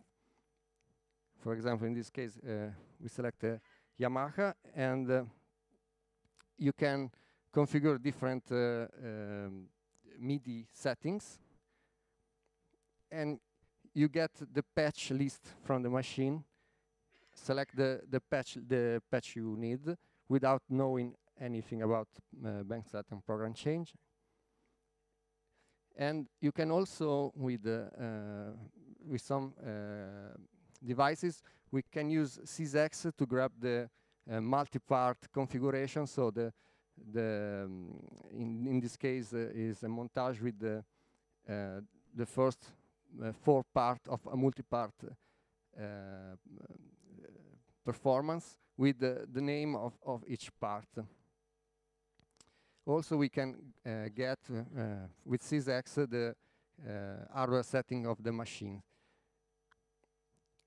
The problem we met in building this software is that any vendor has his specific SysEx protocol. So we need to study every single MIDI implementation of every single devices, and also we need to understand, to know the architecture of the machine, if how many modes he has, the machine has, how many parameters, and so on. If we would use the MIDI CI, so we can have unified mode to get methods and send messages, and have a unified abstraction to query the machine. And also we can keep the hardware and software in sync. So basically this is a comparison with just MIDI 1.0. We need to deal with vendor-specific SysEx and have a knowledge of the architecture of the machine, and we are out of sync between software and hardware. With MIDI 0.0 plus the MIDI CI, we can have a standardized method to get parameters and to query the machine for the structure of the machine, so the mode and the parts, and also the layout of the machine, and be in sync between software and hardware. Also, we can subscribe to parameters, so we can get we can know when a parameter changes. So now, as I said, we need to study the implementation chart of each machine and get support from manufacturer and test with real devices before we talked about this also, and make a coding considering and dealing with common and device specific features. So we cannot have a general way to implement things. With MIDI CI, code once and for any MIDI CI compatible device, and just connect and play, because if we all the device adhere to the MIDI CI specification, we don't need to study every single implementation of every single device, but just we can create on the fly the UX to use the device connected. At the MMA, at the AGM MMA last January, we have shown a real prototype with our software, MIDI CI, with a prototype of MIDI CI connected to a montage and get the patch list using the prototype of MIDI CI. Thanks. Thank you.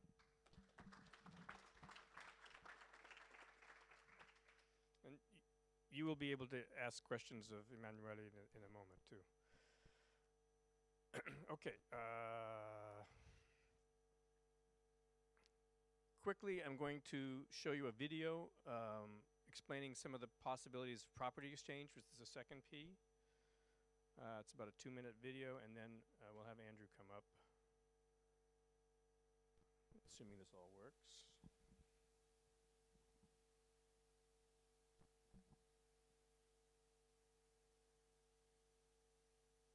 Of course it doesn't work.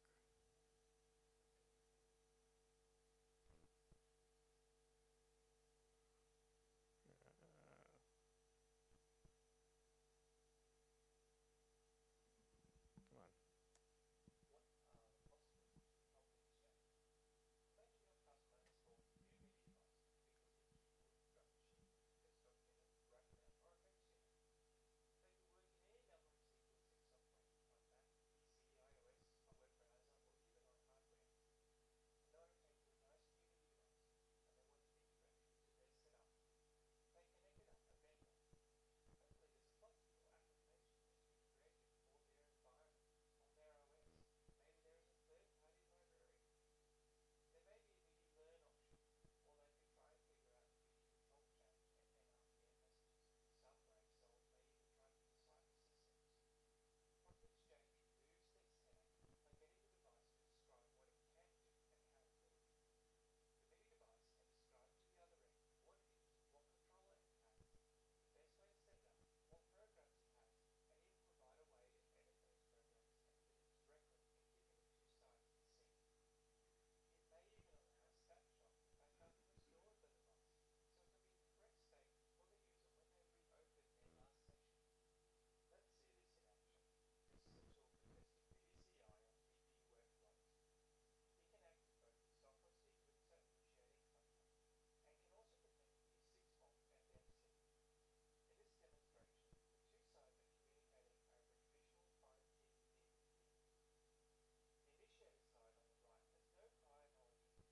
I'm switching.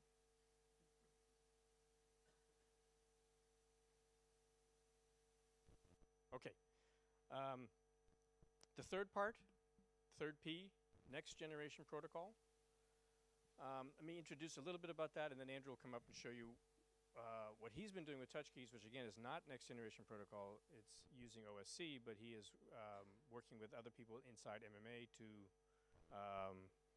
develop a prototyping system that uses next generation protocol, and then when that is done, then of course he can implement that on touch keys.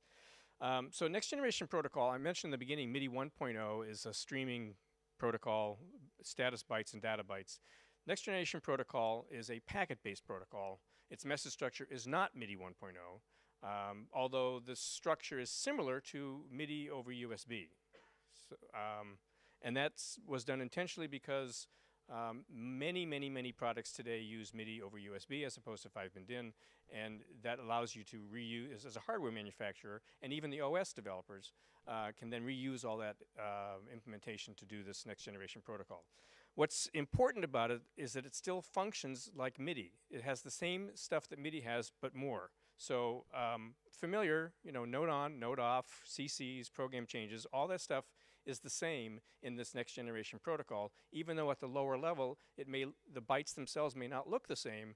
A user would never know the difference. They would just, if you were using next gen protocol, you would boot up your DAW, and all of a sudden you go, oh look, my controllers are all 16-bit or 32-bit or whatever it is, which I'm not going to tell you. You also get more than 16 channels, you get more controllers, you get higher resolution, you have per note controllers, you have note on with pitch, so you're not limited to the default pitch of MIDI. You have a different additional articulation parameter and timestamps. These are all things that I can tell you. I will say these are in next generation protocol. When they're coming, exactly what they look like, I will not tell you, but these are definitely coming. I'm pretty confident we're not going to remove any of these. Most important, no one is getting rid of their MIDI 1.0 devices. In fact, it's very important to continue making MIDI 1.0 devices because they're going to be cheaper than next generation protocol devices. There's many small MIDI devices that don't need all these extra resolutions and channels and things like that. And people buy MIDI devices and keep them forever. I mean, that's one of the beautiful things about MIDI, is that anything you made in 1983 still works today, unless the electronics failed. So what we have is a part of the definition of next generation protocol is how to do translation in both directions.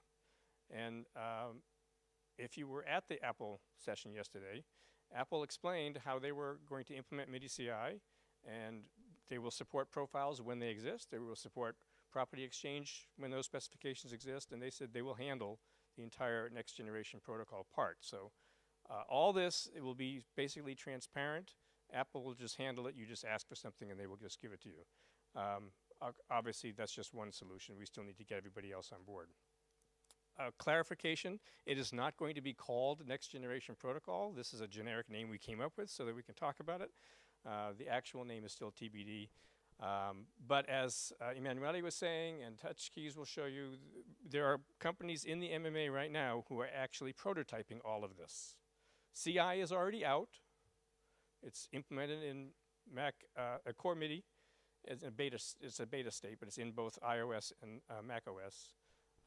But it's, as Tori said yesterday, it's the plumbing for what's coming. So you can't really do much with it because there are no profiles, there's no property exchange spec, and there's no next generation protocol.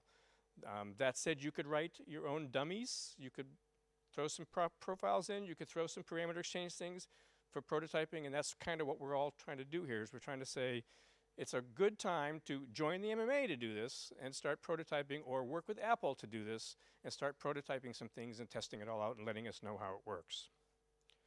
So with that, if Andrew could come up and talk about touch keys. All right, thank you very much.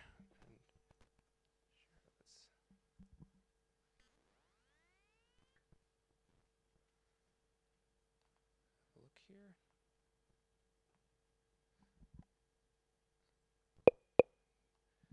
Good, we have sound. Okay, so yeah, my name is Andrew McPherson, and I'm here wearing two hats, I suppose. One is as the founder of a small spin-out company called Touch Keys Instruments, which makes a product which is a multi-touch keyboard that senses where your fingers are on the keys. I'll show you a brief video in a moment. And then the other is as a researcher and academic at Queen Mary University of London, where I lead a group called the Augmented Instruments Laboratory. We do a lot of development of new musical instruments, and yeah, I'm happy to be member of the MMA and to have the opportunity to share some of my general thoughts on instrument design. I'm just going to show you a brief video about what Touch Keys is about, with apologies that it's a it's a short clip of a promotional video, so there'll be a bit of narration.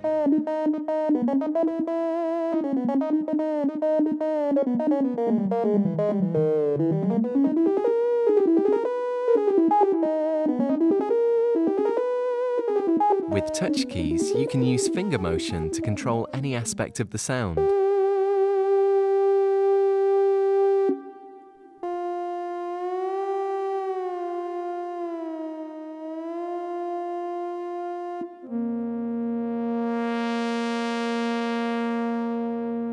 You can also control traditional instrument sounds, adding characteristic techniques.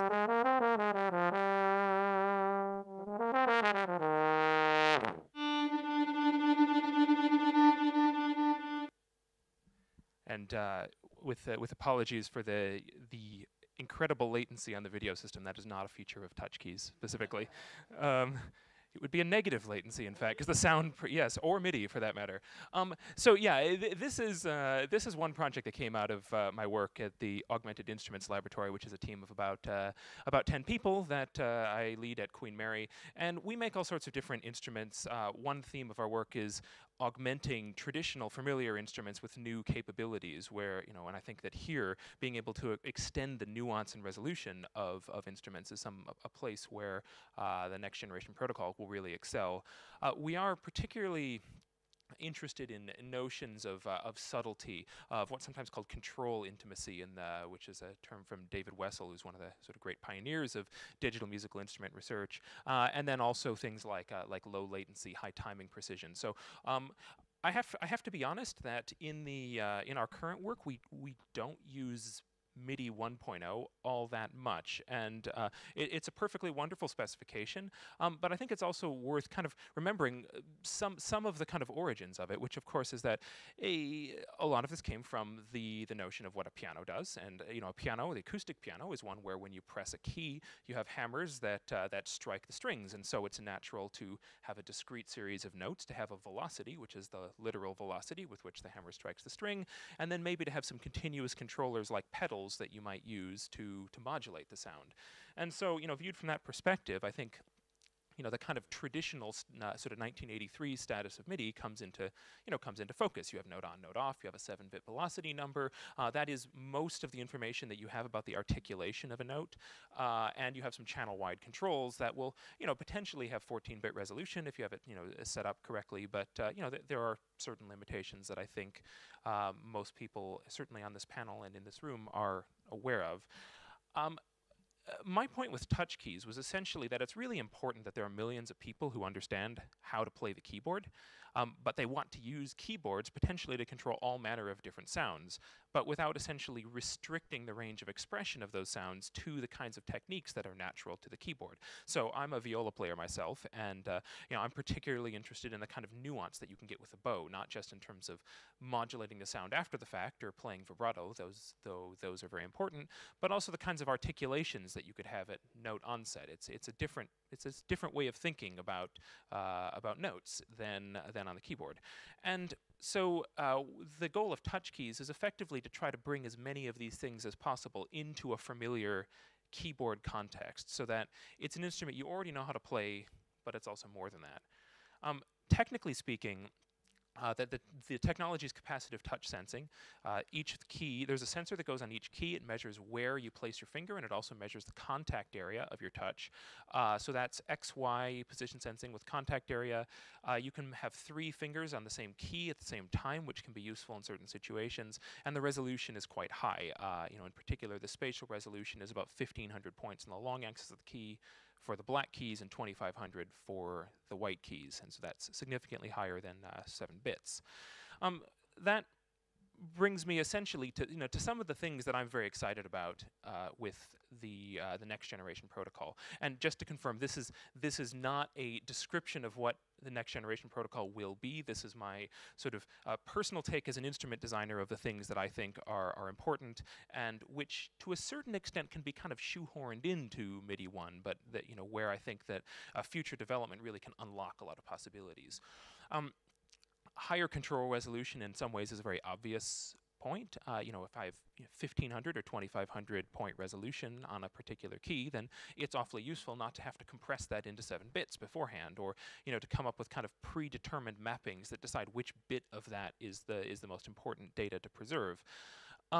The multi-dimensional control per note is of course extremely important, and one where you know, I don't pretend that TouchKeys is the only controller on the market that you know, that offers multi-dimensional control, right? I mean, this is a huge area. It's an incredibly exciting area. I mean, amazing, you know, amazing products. You know, the Seaboard, the Linstrument. I mean, we can go on, but to be able to have a native way of expressing multi-dimensional control on each note and each key will be very, very useful. And in the case of TouchKeys, that could involve, you know, X, Y, touch area, multiple touches on the keys. We can do some of this within MPE right now, at the cost potentially of polyphony, in that we're using a channel for every note. So, you know, if we have 16 MIDI channels available, that implies that we have 16 notes at a time. Okay, maybe that's great, we have 10 fingers, but you know, if this is in the context of a piano, the minute you press the pedal down, you might suddenly have dozens of notes that might be subtly sounding. And so there's, you know, there's an opportunity here. As I said earlier, articulation is an area that interests me greatly in terms of you know, the ability to specify what an onset sounds like by something more than its velocity. And I think that you know, this is an area where there's potential for some very exciting developments. And then, you know, to be able to use that also for specific effects like scoops or buzzes or falls. The point is that right now a lot of this stuff can work in MIDI, but you kind of have to hack it a little bit. You have to slightly shoehorn things in and use controls in ways that maybe they weren't originally anticipated to do. And I think, you know, like capability inquiry is a really good way of sorting some of this out. But you know, better still is to just, you know, kind of straightforwardly have all this information there. I'll show you one final short video to show you another possible opportunity. One thing we could do with TouchKeys is to split the keys into regions. So instead of having 12 notes per octave, you have 24. This is a short example of some Turkish makam tunings by a composer in Istanbul named Ozan Yarman. As you'll see, that, you know, the tuning switches throughout this short excerpt.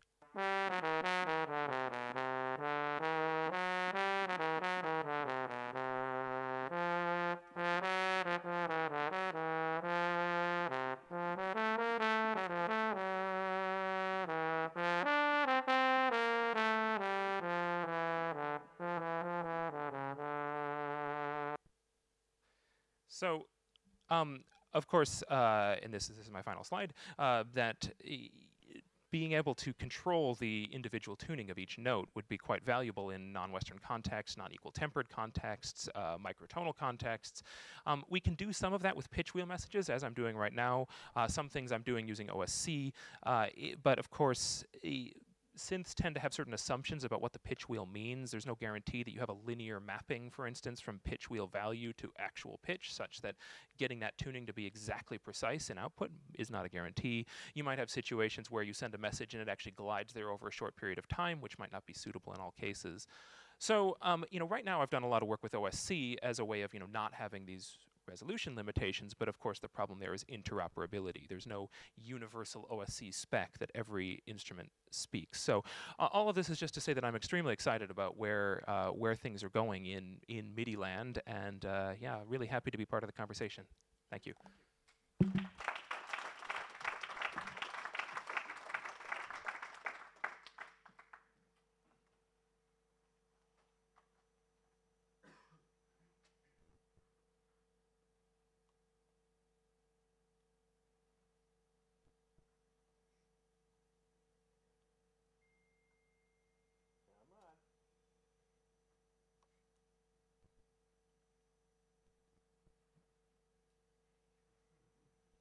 It's not going. Hang on.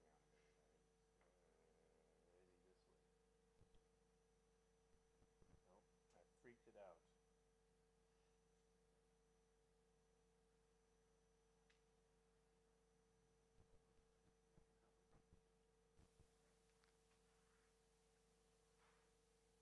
Okay, I got that one to go. Let's try that one.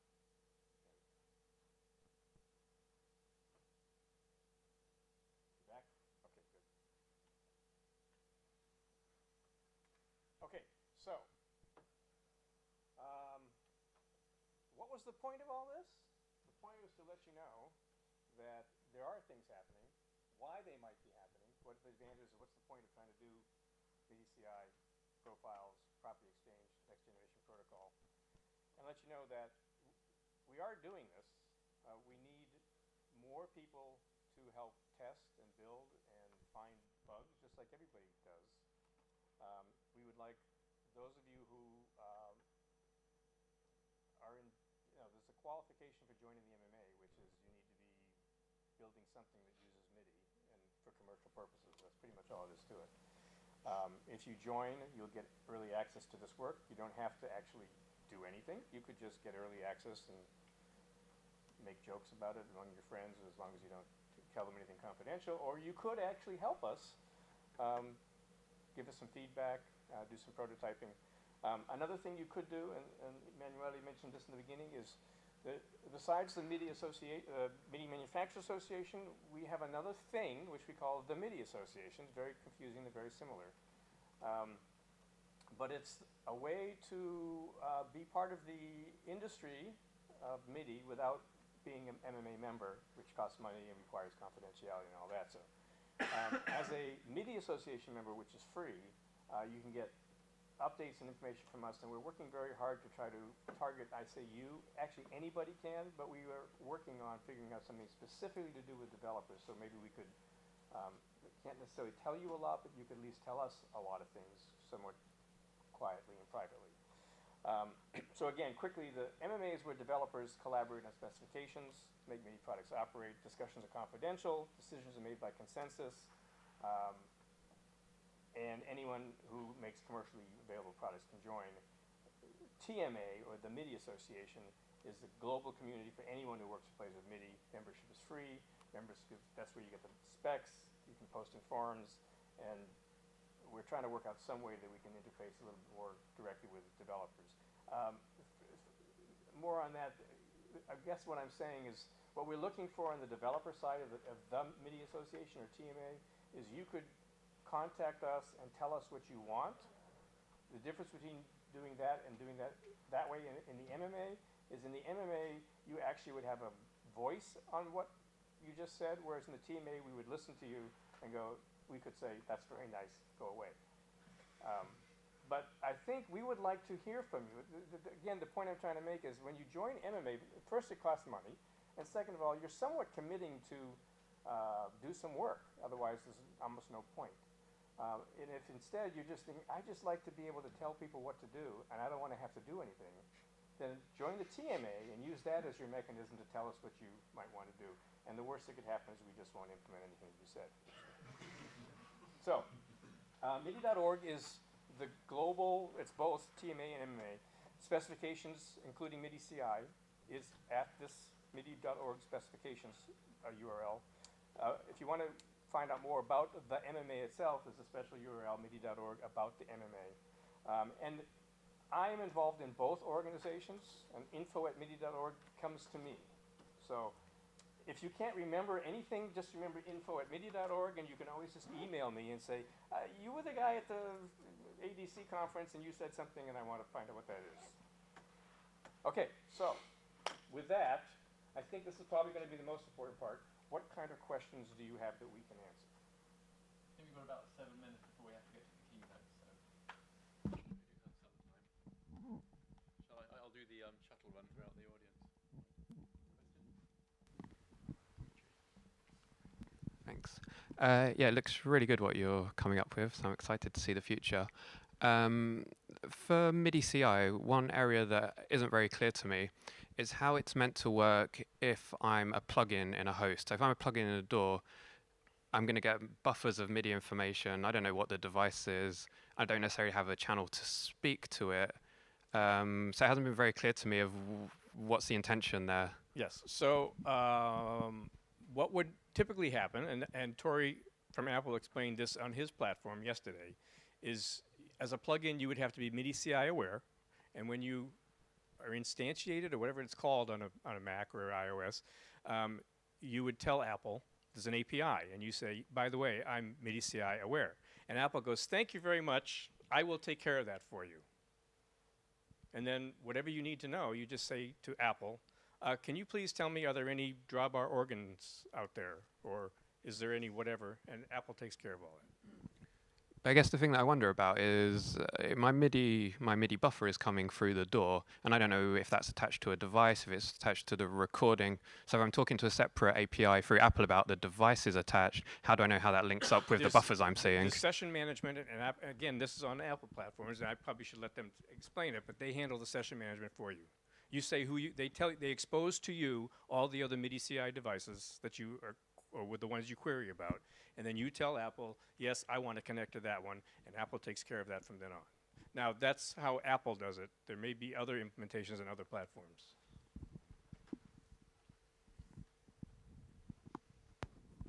So let's say I have a device that receives MIDI 1 right now. If some device sends MIDI CI, will that include MIDI 1? So note on, note off, and program change, and then the MIDI CI I will not receive, or something like this. Will it be compatible? What happens with MIDI CI, before any of this other stuff, before you can configure, query a profile, or set a property, or decide you want to do anything, the first thing you say is, do you do MIDI CI? And if you get no answer, then you don't do any of these three things we just said. Okay, so it will just receive the usual MIDI 1. Exactly. You just go, well, it doesn't do MIDI CI. I guess I'll just do everything that was in MIDI 1.0 before MIDI CI. Okay.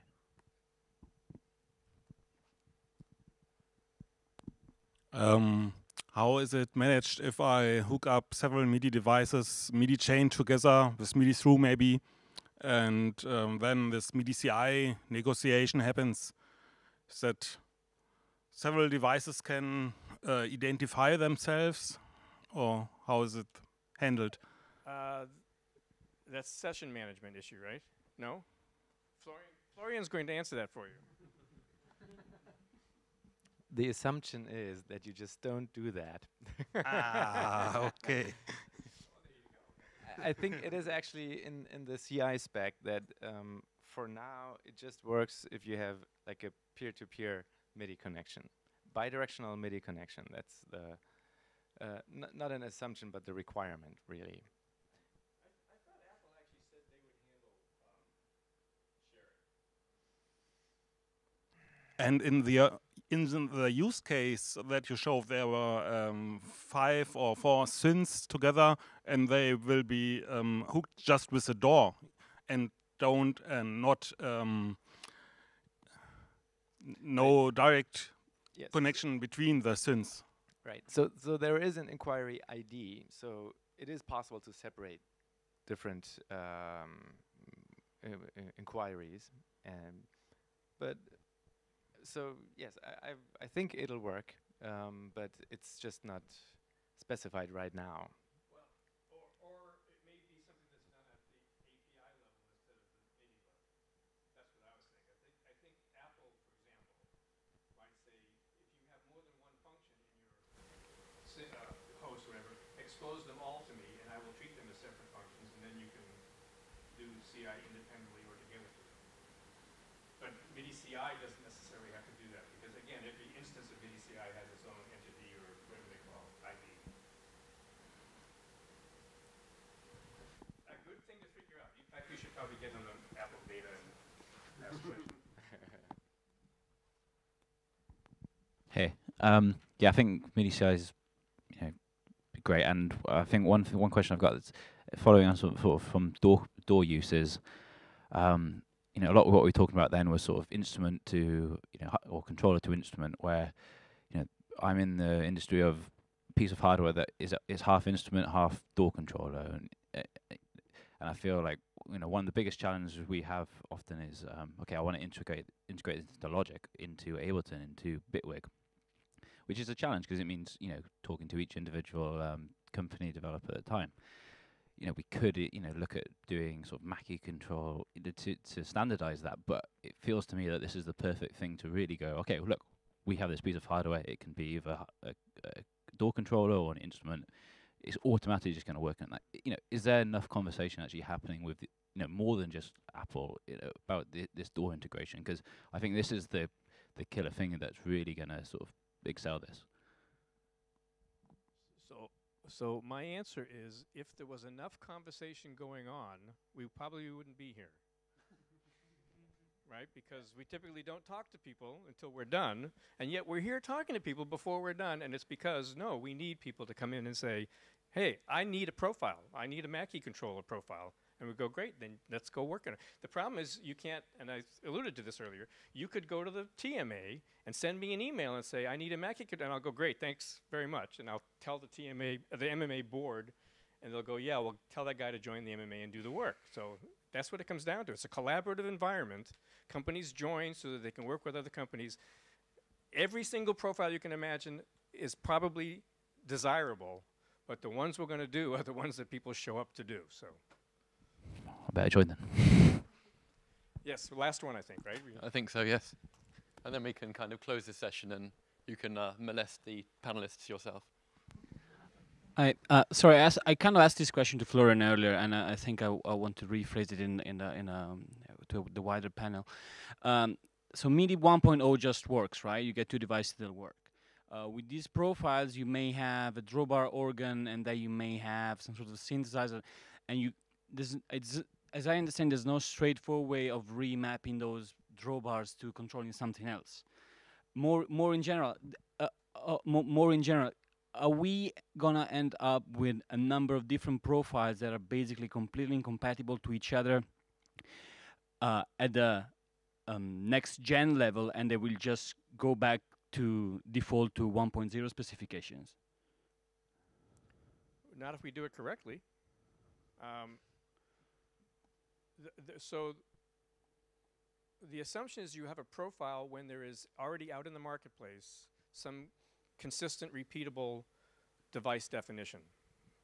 Drawbar organ, we chose that because, and that's really not a good one because there are 7-bar ones and there's 8-bar ones and 9, but we're pretending that they don't, that's not what happens. We're pretending this like, all drawbar organs are the same.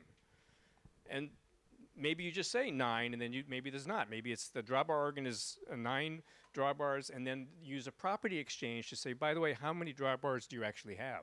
So the property exchange gives you the ability to change the profile, right? So yeah, and I'm just concerned that it's then up to the DAW or to Apple or to whoever to implement all these things, and implement all the possible cases. Whereas just now, you know, things just work because it's one set of things to implement. All Apple has to implement is CI.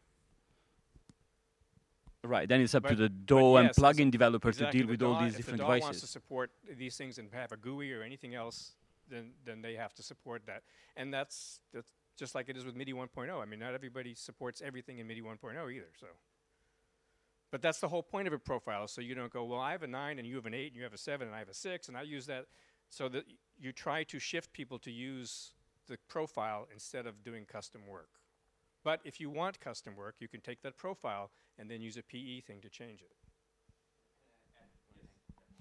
So yes, I think I want to stress what Tom just said. There are MIDI controllers that only send control change, and there are MIDI receivers that only receive or react to note-on messages. So those, although both devices are MIDI, they don't really work together. So that will be the same with the next generation protocol and with profiles. However, with profiles and with property exchange, you can find out that this is a controller that only sends control change. It's the I'm only control change sender profile. And the other device, so the devices will say, hey, you're connecting to a device that doesn't work with me. Please connect something else. So interoperability will be the same, but you will know about it. The devices will know about it. So I think that's a big improvement. Thank you, yes. We've got about 6 minutes to get upstairs, so thank you very much.